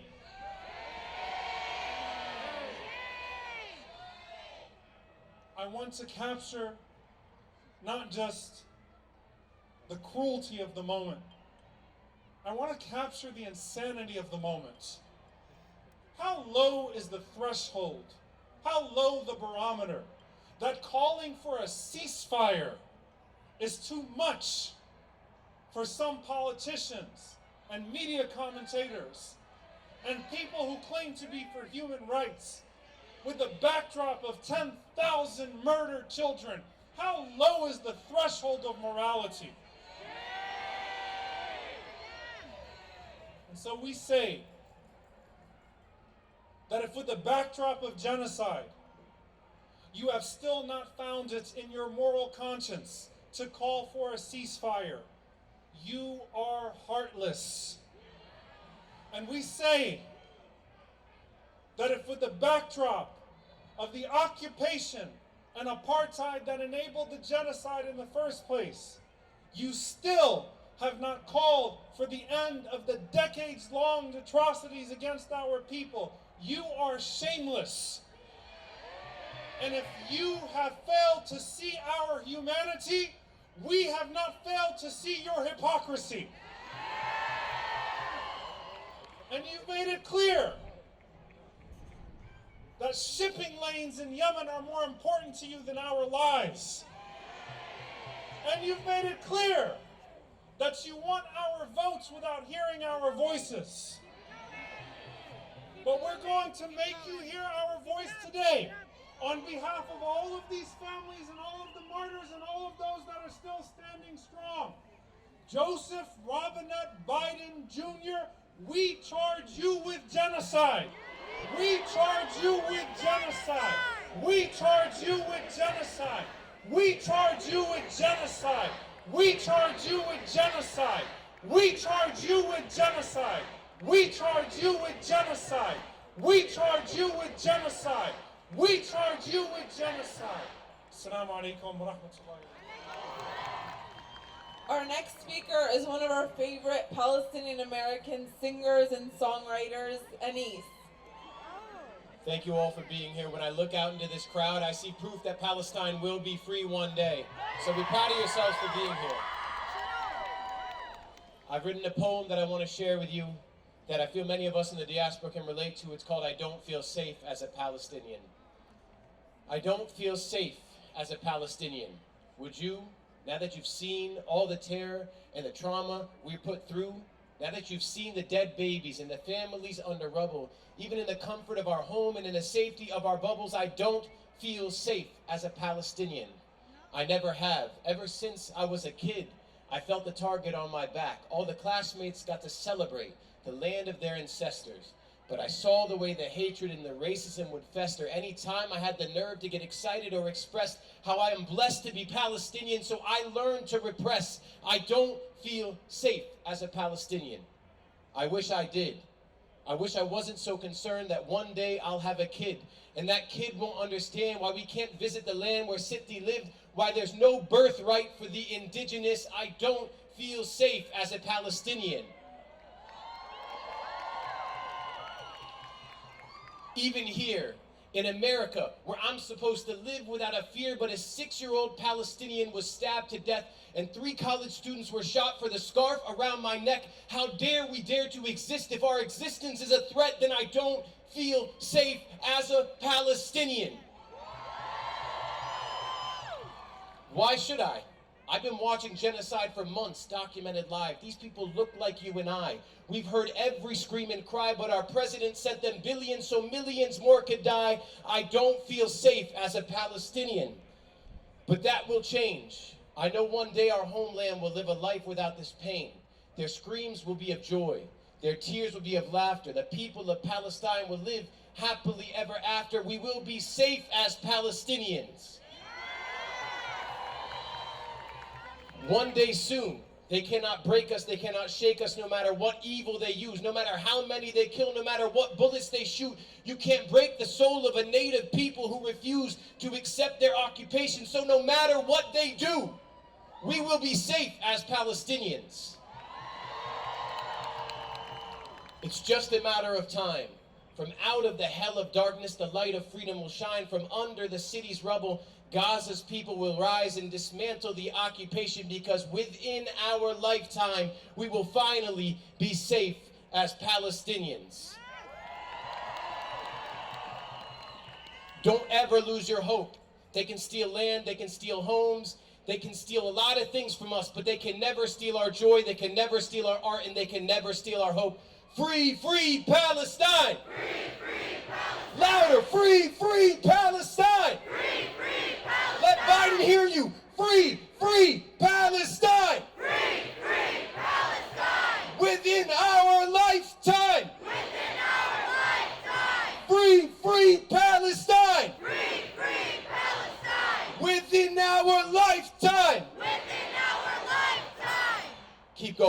Free Palestine. It is my honor to introduce the scholar, the theologian, Dr. Cornel West.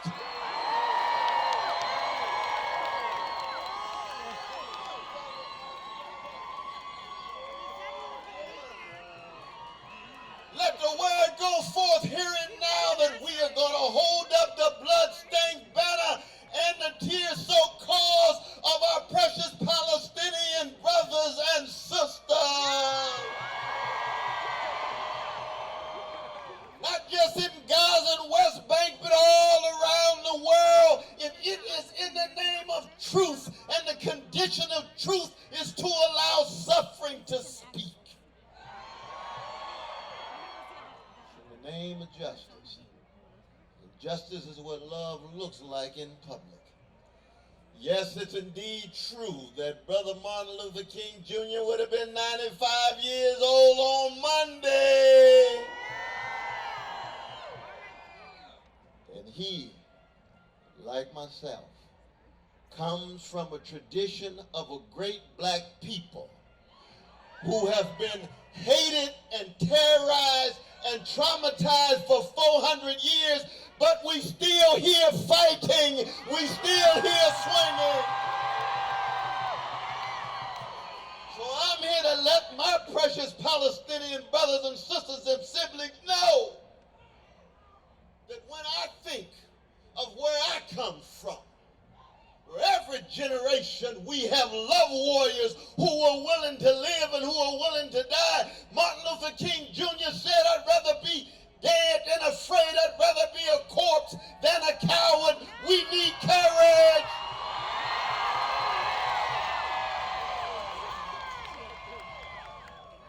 We need love and freedom in love.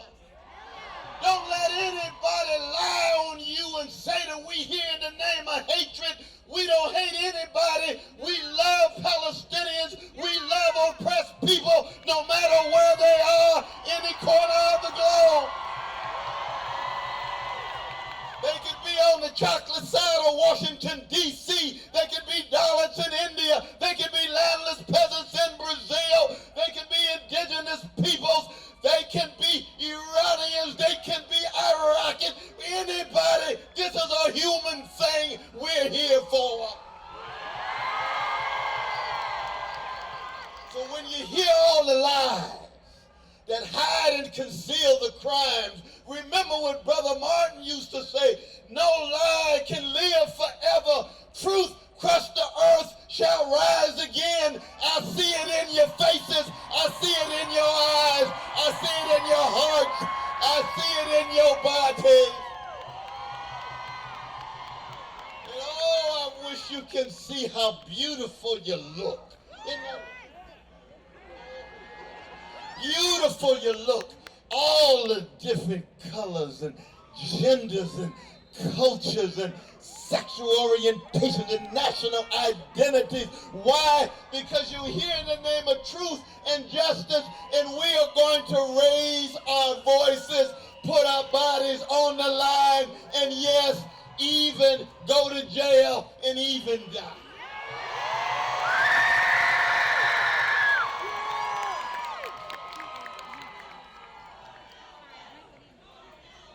Oh, let me tell you a story. Let me tell you a story. December 17th, 1951, there was a great black brother named Paul Robeson. Y'all know who Paul Robeson was? Give it up for Paul Robeson.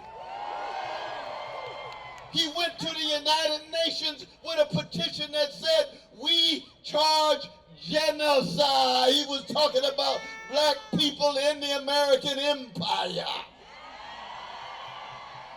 And it is consistent to be in solidarity with South Africa, because we don't have to charge genocide. We see it with our very eyes. Day in and day out. those precious babies, the precious men, the precious women. What kind of world are we living in? America, what kind of country, what kind of empire? All of that barbarity, all of that bestiality, and we still have to march in Washington before the Capitol and the White House. My God.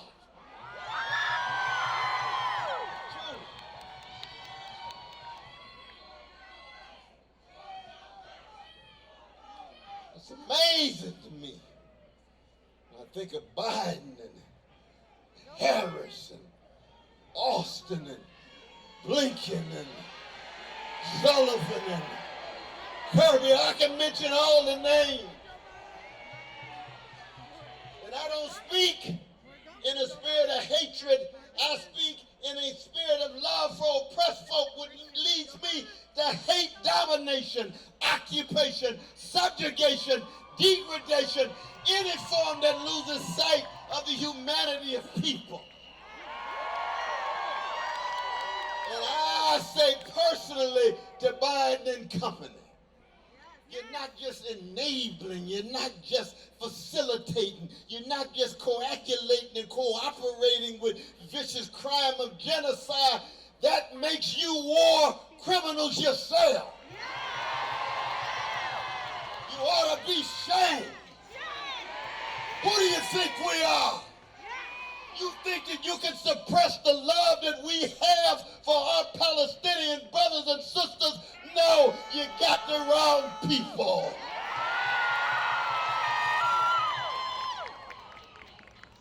I would say the same thing if they were Jewish brothers and sisters. The same thing if they were Haitian brothers and sisters. Same thing as Ethiopian brothers and sisters. Don't get it twisted. We're trying to have some space of morality and spirituality in a moment of overwhelming barbarity. And I can hear the voices of Harriet Tubman and Frederick Douglass. I can hear the voices of Claudia Jones. I can hear the voices of W.B. Du Bois. I can hear the voices of John Coltrane's Love Supreme. I can hear the voices of Curtis Mayfield. I can hear the voices of Gil Scott Heron. They're not just isolated names. They are forces in history that constitute our souls so that we can straighten our backs up. And Brother Martin used to say, anytime, everyday people straighten their backs up, they're going somewhere, because folk can't ride your back unless it's bent. Our backs are straight. Our backs are ready. We are fortified. We ready to fight. We ready to resist. With resilience. And when they tell us that the claims of our South African brothers and sisters are meritless. And you see, they've said the names a number of times, so you know they got talking points. Meritless. Have you seen Gaza? Have you seen West Bank? Not just after August 7th. Did you see it in 1948? Did you see it in 1967? Did you see it in 2008?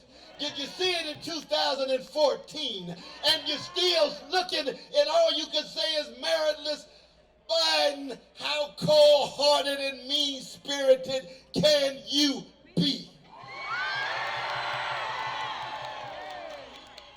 Got the nerve to go down to a black church where black people were crushed by some sick white supremacist brother.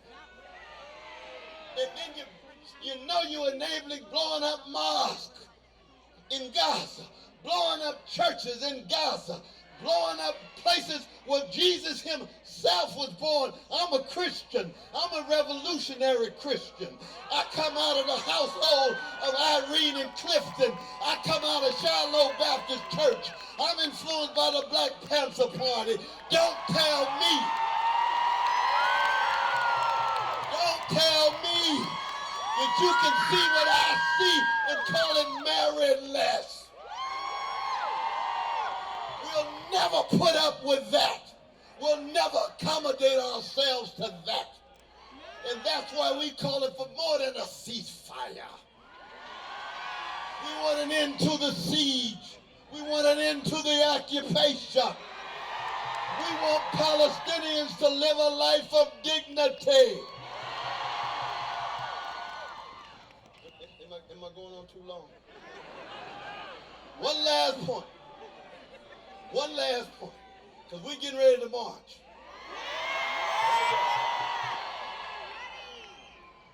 But when I talk about free Palestine, and one of these days it's going to happen, I may not live to see it for myself, but I know I would have done all that I could to bear witness with every bone in my body. But I want that free Palestine to be a place where we're able to bring together human beings in such a way that, yes, we would be concerned about Jewish safety and security. Nobody's calling for the annihilation of Jewish brothers and sisters, but you'll never have Jewish security, you'll never have Jewish safety if you don't have Palestinian security, if you don't have Palestinian safety. That's what we're talking about. We want equality. We want equality. We want equality. Director of American Muslims for Palestine, Dr. Osama Abu Rashid.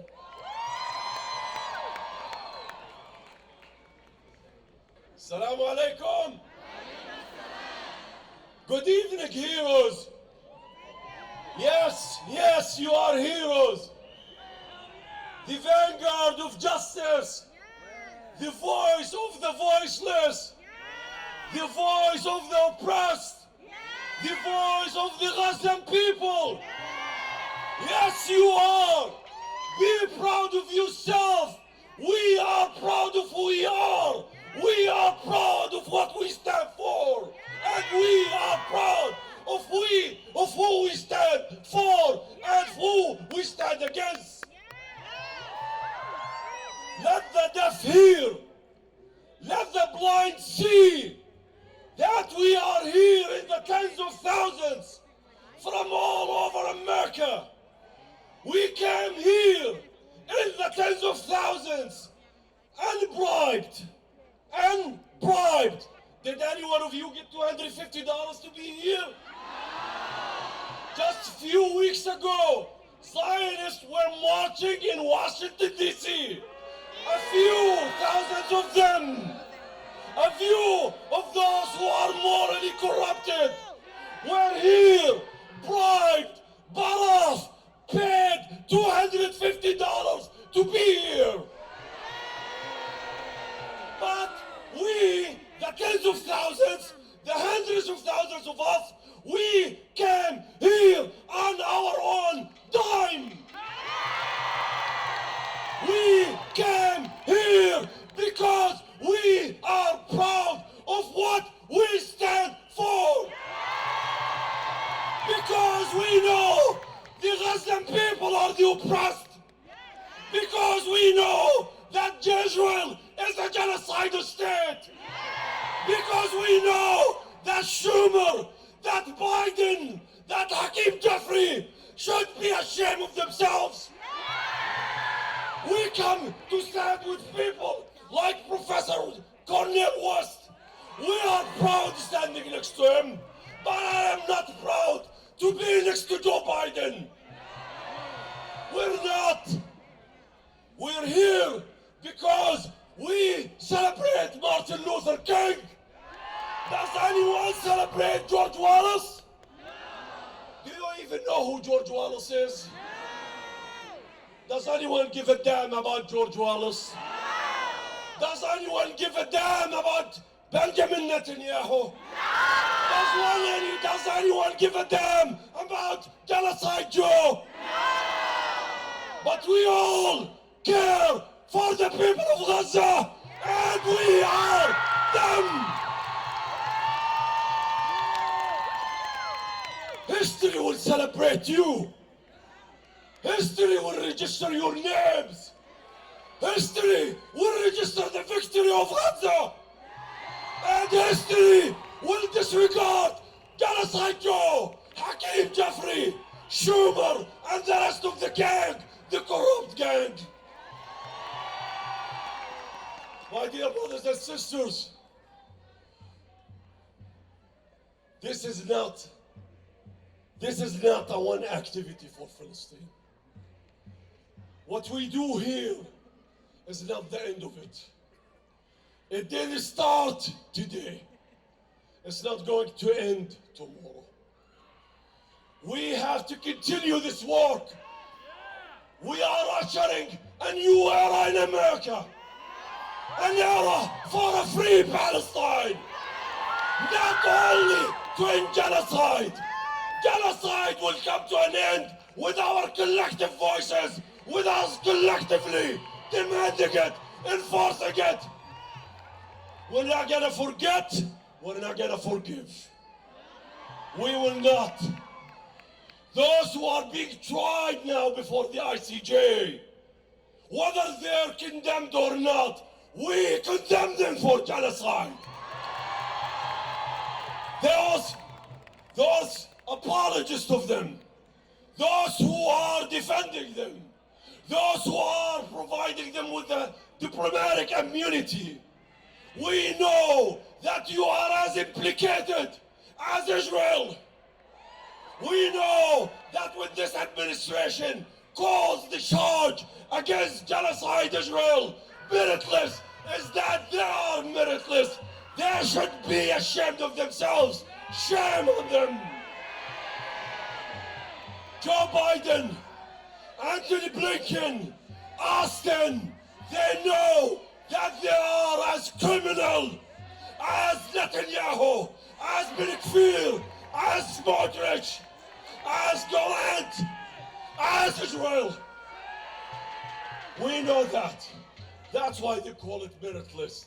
No basis. Screw you, Joe Biden. Screw you. Screw you, Joe Biden. You would never be able to take away from us our freedom of expression. We would never be deterred by what you accuse us of being anti-Semitic. We're not the anti-Semitics here. We are for justice for all. It is you who are fueling anti-Semitism. When you claim that Israel is the embodiment of Judaism, when you claim that the Israeli people are the embodiment of Jews, they're not representatives of Jews. And we don't accept that you infringe on our freedom of expression. If you were able to fire university presidents because they stood for First Amendment, we're not going to allow you to compromise our First Amendment. We're not going to be deterred by you. This is a movement. The history, the future belongs to us. Younger Americans, you are the majority who condemn Israel, who sympathize with Palestine. Not because they're Palestinians, not because they're Muslims vis-a-vis Jews, or Christians vis-a-vis Jews, or Jews vis-a-vis others. It's not because of that. It's because we stand on a principle. We stand for justice for all, for any oppressed people. I am a proud Palestinian. I am a proud Arab. I am a proud Muslim. If Jews were being massacred the way the Palestinians are being massacred, wallahi, I will be standing here, speaking on their behalf, defending them. I am not proud to say that I'll be like Joe Biden, a man who subscribes to selective humanity, selective morality. This corrupt administration was prompt in supporting the ICC, accusing Vladimir Putin, another corrupt, another dictator like this stupid guy here behind me, accusing him of what? Of genocide. Accusing Russia of committing genocide in Ukraine, although the US doesn't even recognize the ICC. But suddenly we have some moral authority as he claims. We go against Russia. We go against Vladimir Putin. We see the crimes that Russia is committing in Ukraine. But when it comes to Israel, there is no genocide. Anthony Blinken suddenly is a blind person. Anthony Blinken suddenly is a deaf person. Anthony Blinken, whose hard axe over the Palestinian children being pulled from under the wreckage, still has the audacity to call it meritless, accusing Israel of being a genocidal state. So let me tell you this. We don't subscribe to selective humanity. We don't subscribe to selective morality. We subscribe to humanity, we subscribe to morality, and we subscribe to justice, and we subscribe to ejecting these corrupt politicians from office. I'll finish, I'll end with this. I am proud to be the executive director of the American Muslim for Palestine. I'm proud to be the executive director of its affiliate 501c4 organization, Americans for Justice in Palestine Action, AGP Action, a lobbying organization for Palestine. I am proud of this collective effort by the Muslim Task Force, by American Muslim Task Force, by our staff. I'm proud that we have made this a reality. I am proud that we believed in you, and you believed in us, and we believe Palestine will be free. And I am proud to tell you that this fight will continue. That does not end here. One, do you see a petition here? Tax Gaza to 21,000. Everyone, I know maybe you don't have service here. Tax Gaza to 21,000. Don't go home tonight, before you tax Gaza to 21,000, number one. Two, this is a movement.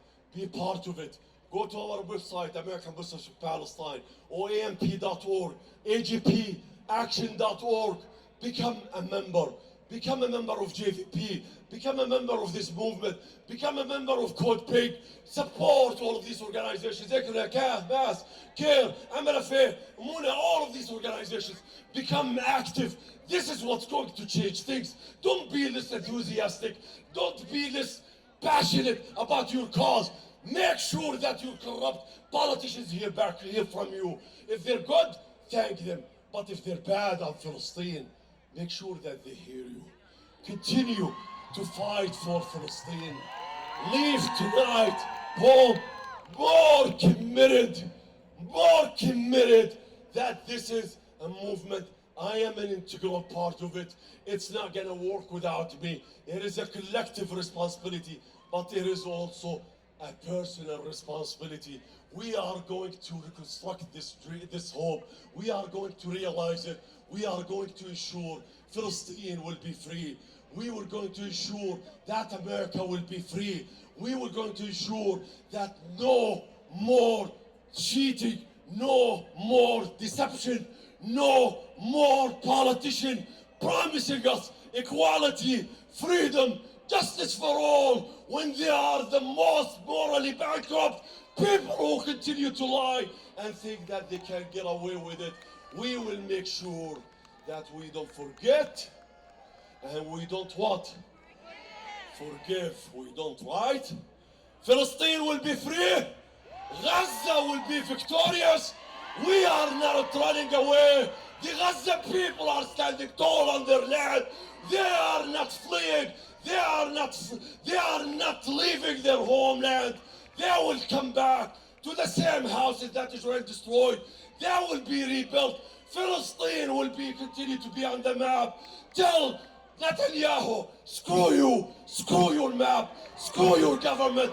We will dismantle this apartheid state. We will dismantle this genocide state. Only justice will bring all to live in peace. Muslim, Christian, Jews, all people will live in peace. When Israel, in its current form, as a current structure, will cease to exist. But freedom and justice will prevail and continue to exist. Assalamu alaikum. Free, free Palestine! Free, free, free Palestine! From the river to the sea! Palestine will be free! Palestine will be free! Hurra, hurra, Palestine! Hurra, hurra, Palestine! من المية للمية فلسطين عربية.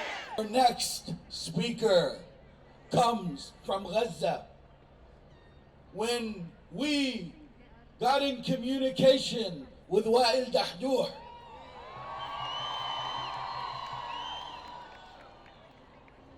we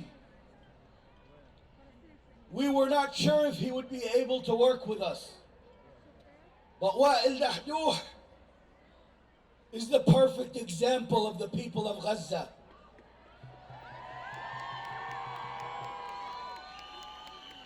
Wael Dahdour sent a message for everyone in this crowd and for everyone who supports justice.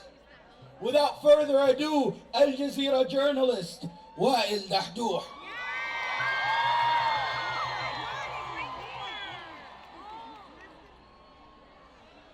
أود أن أنقل لكم باسمي وباسم أسرتي وباسم أسرة الصحفيين وباسم الشعب الفلسطيني هنا في قطاع غزة تحياتنا واحترامنا وتقديرنا لكل ما تفعلونه.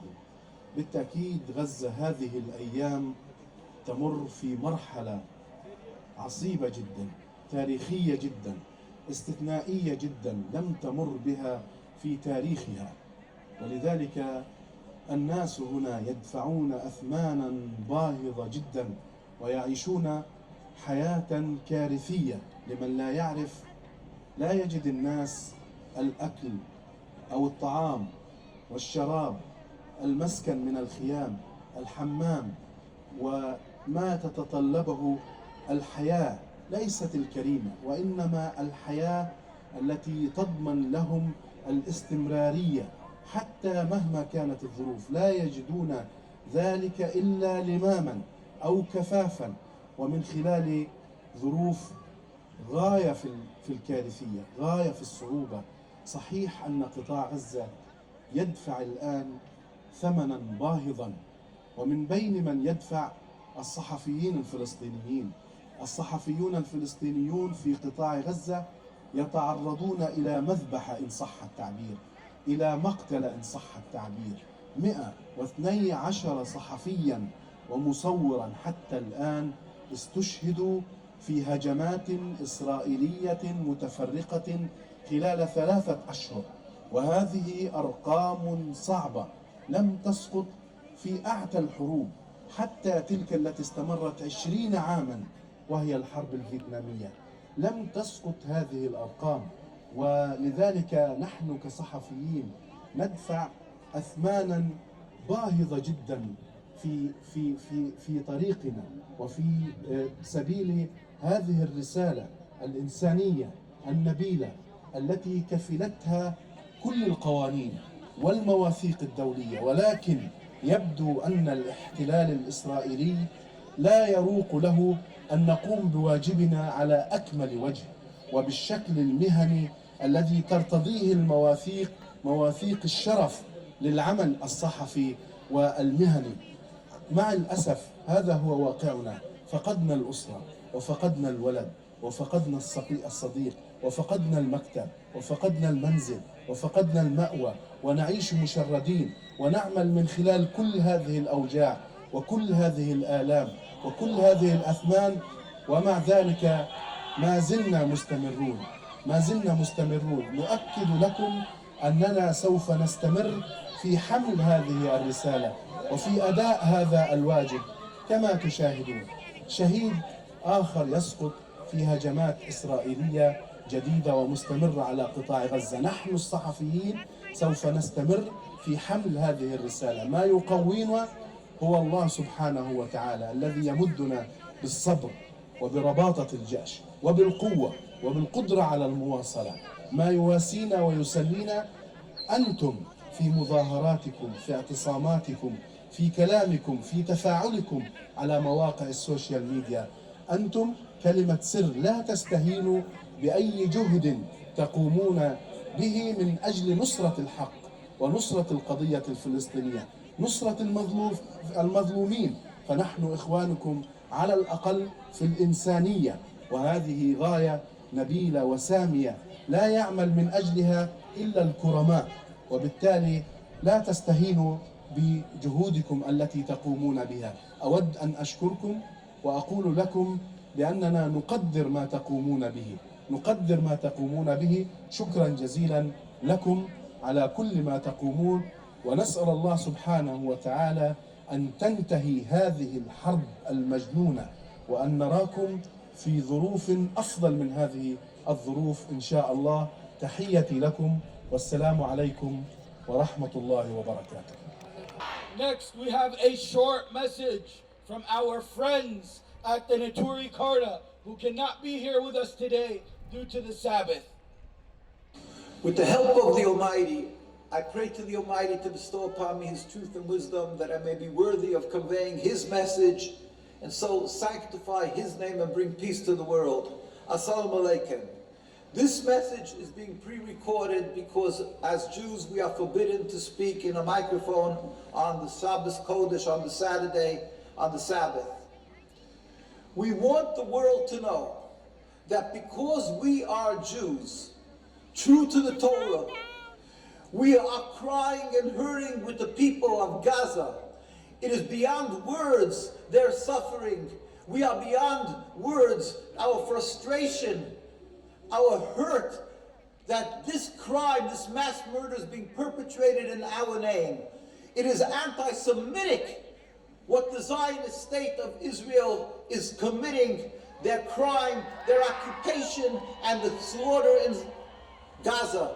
Please listen to this voice and free the people of Gaza, free the people of Palestine sooner nowadays. Assalamu alaikum. Our next speaker comes to us virtually from the blessed city of Gaza. And we know our speaker is a journalist from Gaza who sent a special message for everyone here today. Journalist Bilal, many of you may already follow him on Instagram and other social media. Last year in December, in 2022, Bilal was covering the World Cup in Qatar. Last year in 2023, he was covering the genocide of Gaza. Without further ado, Bilal. السلام عليكم ورحمة الله وبركاته. من هنا من قطاع غزة، من هذا القطاع المحاصر، هذا القطاع الذي ينزف، اقتربنا على 100 يوم ونحن نذبح أمام أعين العالم. اقتربنا على 100 يوم من الدمار ومن الدم ومن الصراخ، والعالم لم يحرك ساكنا. لكن نقول لكم أنتم، لكل مناصري فلسطين في كل أنحاء العالم، ولكم أنتم خصيصا في هذه التظاهرة الحاشدة في واشنطن، نحن نراكم ونحن نسمعكم. أنتم إخوتنا، أنتم أعيننا في الخارج وأنتم أصواتنا في الخارج، يدا بيد لوقف هذه المقتلة، لوقف هذه المجازر التي ترتكب بحق الأطفال وحق النساء المدنيين في قطاع غزة. نتمنى أن تنتهي هذه الإبادة الجماعية قريبا. نتمنى أن يكون هناك وقف لإطلاق النار من أجل هؤلاء المدنيين، من أجل أن تصبح غزة مكانا آمنا للعيش، مكانا يستحق الحياة الكريمة الخالية من الحروب والخالية من الصواريخ والصباحات التي نستيقظ عليها كل يوم في هذه الحرب. شكرا لكم على تضامنكم، شكرا لكم على وقوفكم بجانبنا، شكرا لكم على مقاطعتكم، وشكرا لكم على تظاهراتكم، شكرا لكم على نشاطكم على السوشيال ميديا، لأن كل هذا يعتبر هو نوع من أنواع المقاومة التي تحتاجها فلسطين وتحتاجها غزة من أجل نصرة هذه القضية ومن أجل إنهاء هذه المجازر. نتمنى السلام لشعبنا ونتمنى لكم الخير دائما، وإن شاء الله نراكم عما قريب.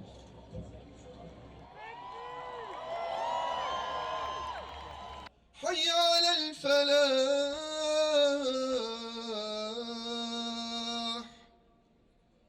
الله أكبر الله أكبر، لا إله إلا الله. MashaAllah.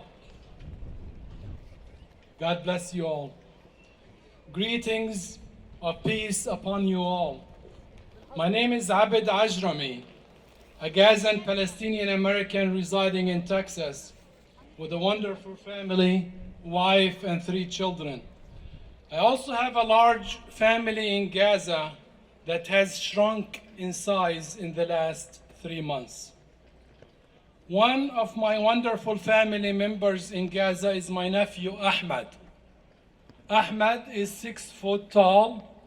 He's an athlete who excels in sand volleyball and soccer. Ahmad has a special relationship with Gaza Beach. He's in love with the sand, with the waves, and with the sea breeze. He often took his wife Fida, his 3 kids, and his 70-year-old mother Halima, my sister, to the beach. There, he would teach his children how to play soccer, how to swim, while his wife Fida and his mother Halima sipped freshly made mint tea. Ahmad is now laying in a hospital bed, paralyzed.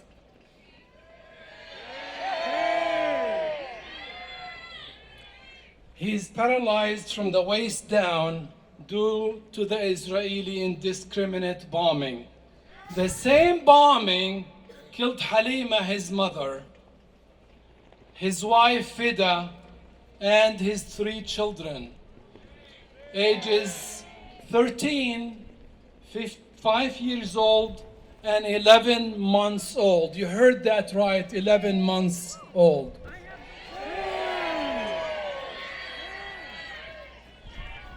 To add insult to the injury, Ahmad couldn't get the necessary medical care for the wound of his abdomen or his broken spine, nor for the emotional trauma of paralysis and the loss of his family.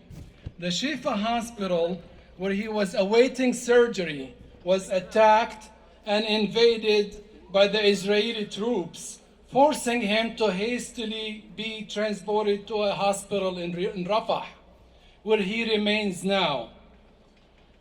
The Rafah hospital lacks medications and supplies, and listen to this.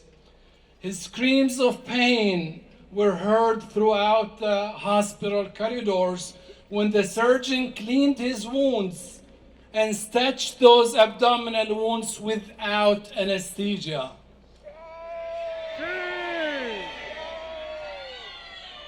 Ahmad knows he can never walk again. He knows he will never feel the softness of beach sand under his feet again, nor the warm hugs of his mother and wife, nor hear the giggles of his 3 children. All of them were buried without saying a final goodbye. He told me on the phone he is dying to be carried or wheeled to his favorite spot on Gaza Beach.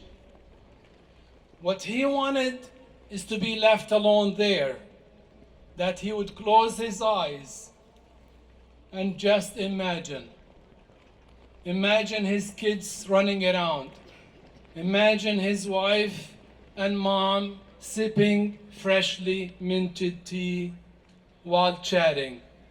Feel the sea breeze and hear the sound of waves. I promised Ahmed I will be his voice and I will share his story with y'all. This is Ahmed. So I tell you, Ahmed, I will send you this video.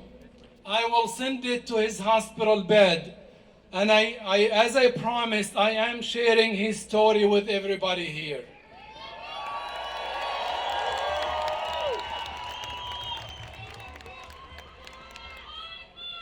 I also promised him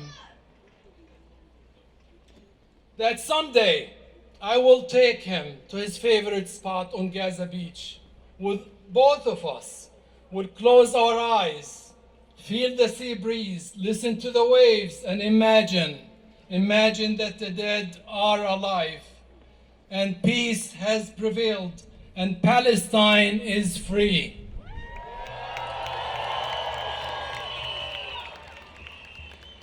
Until then, I ask you, in the name and the names of the 60,000 Ahmeds that were injured in Gaza, I ask the world, in the names of the 30,000 Halimas and Wafas that were killed in Gaza, to please stop this madness, stop this genocide. The time to call for a ceasefire is yesterday. And we are here today, and we demand an immediate and permanent ceasefire. Ceasefire now! Ceasefire now! Ceasefire now! Ceasefire now! And for God's sake, free, free Palestine! Free, free Palestine! Assalamu alaikum, DC. May God's peace and blessings be upon you all and our people of Palestine, and especially our families and loved ones in Gaza. My name is Randa Muhtasib. I'm a new mother and a physical therapist living here in Maryland. I'm a proud Palestinian-American from Gaza, the homeland of my mother. You're looking at a picture of our beloved cousin Ahmed Skeik, a dedicated husband and a loving father who is no longer with us. On October 10th, Israel ordered Ahmed's family to evacuate their home. Ahmed and his pregnant wife Lina, as quickly as humanly possible, gathered all their belongings and their 3- and 5-year-old daughters to flee to an area that was supposed to be a safe zone. Israel bombed the building next to them in the safe zone where they had sought refuge. Pregnant Lina instinctively threw her pregnant body over her young daughters to try and protect them. Within minutes, Lina found herself in an ambulance with her daughters. And the only thing that consoled her while hearing their cries is that it meant that they were still alive. That being said, they were all heavily injured. Lina and her children were sent to Al-Shifa hospital, screaming from pain. During an emergency C-section that was performed on Lina, she was without anesthesia. Lina had discovered that her long-awaited 6-month-old fetus son that Ahmed never got to see was killed as the result of the injuries that she has sustained from the blast. In fact, doctors found shards and fragments from the explosions piercing all the way down into her uterus.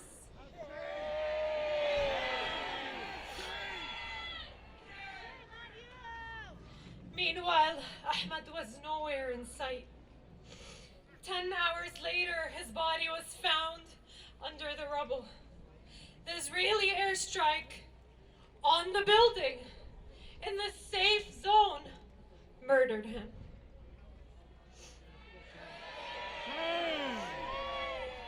But that's not all.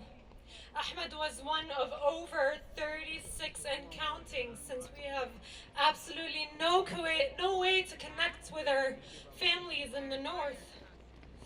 They were all buried under the rubble within that month. Those who survived from my family and those that I continue to stay in communication with as much as we can also endure the daily torture. Israeli soldiers abducted another one of my cousins and his family at gunpoint, stripped them down naked, and brutally tortured them and humiliated them as they fled south to seek refuge from the violence in the north while they were walking down the humanitarian passages.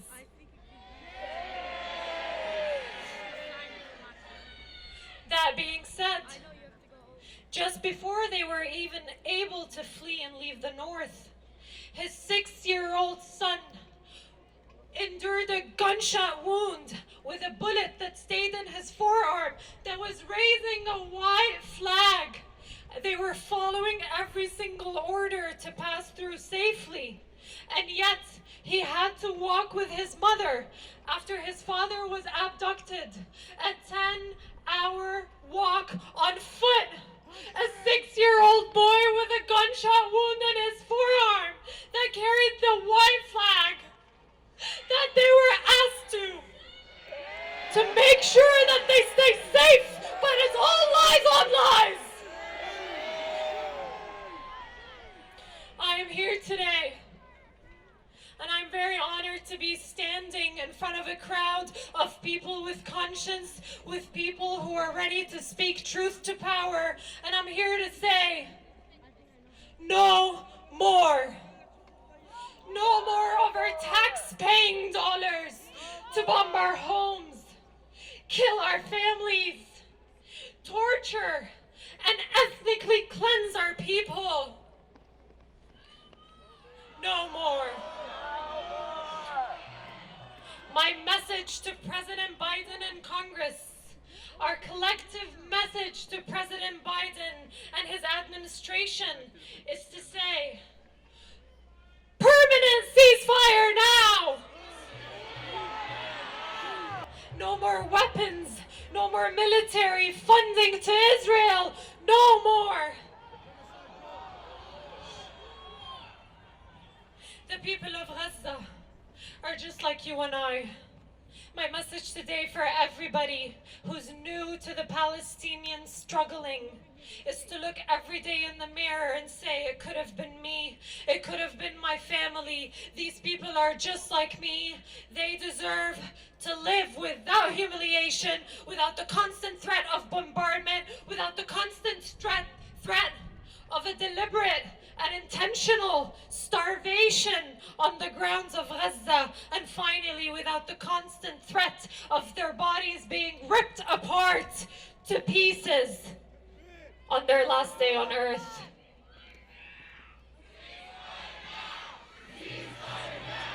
Assalamu alaikum wa rahmatullahi wa barakatuh. And again, I would like to finalize with, may peace be upon you, may peace be with Palestine and the people of Gaza. Long live Palestine. Assalamu alaikum, DC. Assalamu alaikum wa rahmatullah. My name is Yasmin Al-Agha, and I'm a law student at Northwestern University in Chicago. But Gaza is where I call home and where my heart lies.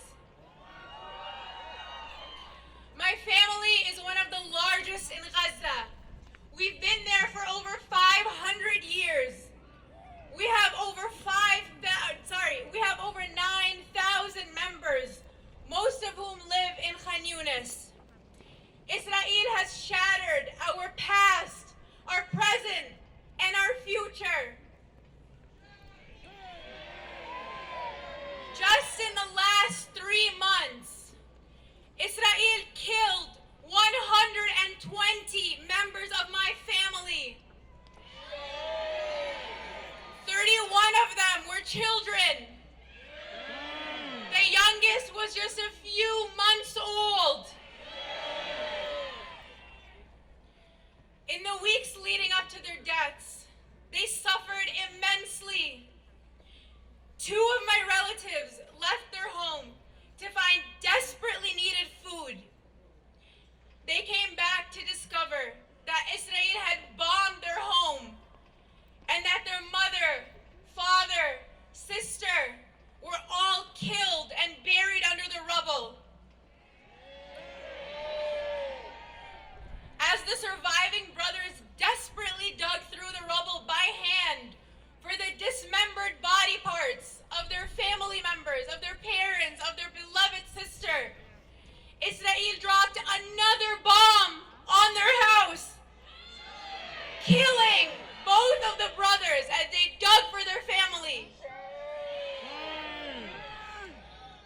Yasir and Ro'a were 2 siblings, aged 6 and 14, whose dead bodies were only removed from their demolished home a few days ago, 1 month after an Israeli airstrike killed them in their home.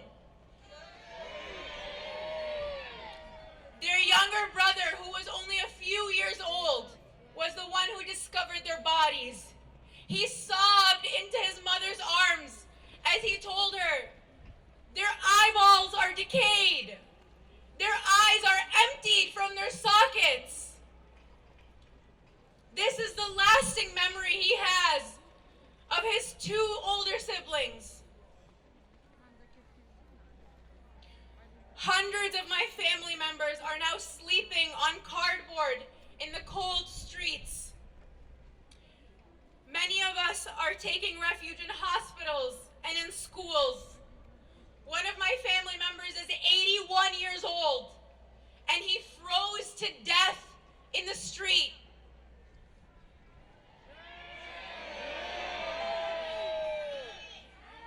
Elderly family members of mine put out a plea because they are starving to death, surrounded by Israeli soldiers who refuse them access to water and food and medication. They are begging for their lives.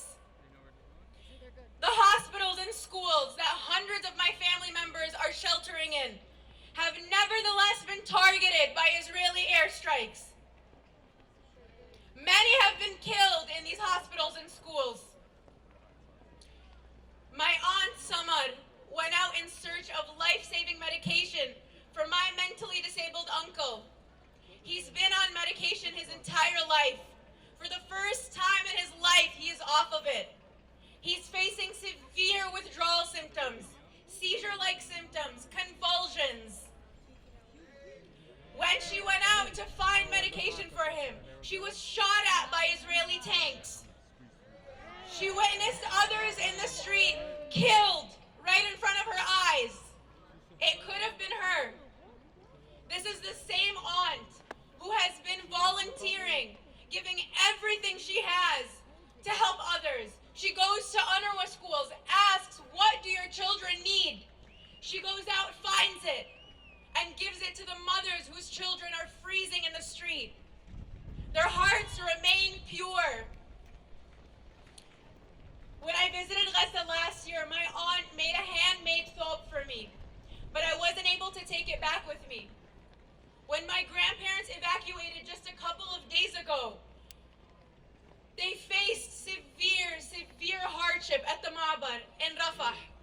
And still, even in the 18-hour ordeal of trying to get 2 elderly people out, my aunt remembered to send my thobe with my grandparents. She told me, if I can't make it out of Gaza alive, at least the thobe can make it out alive. And you will have something to remember me by.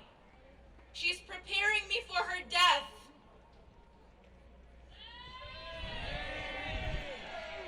Nothing remains for the survivors. Where once there were streets, businesses, and buildings with the including my own home, my grandmother's centuries-old home. There is now only dust.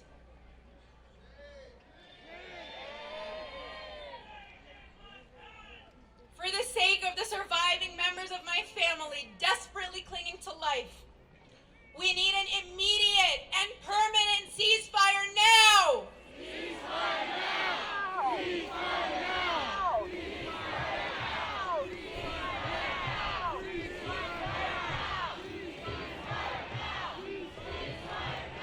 A permanent ceasefire means a free Palestine, an end to the illegal occupation. We must demand that President Biden stop providing financial, military, and political cover for Israel to continue to partake in the genocide of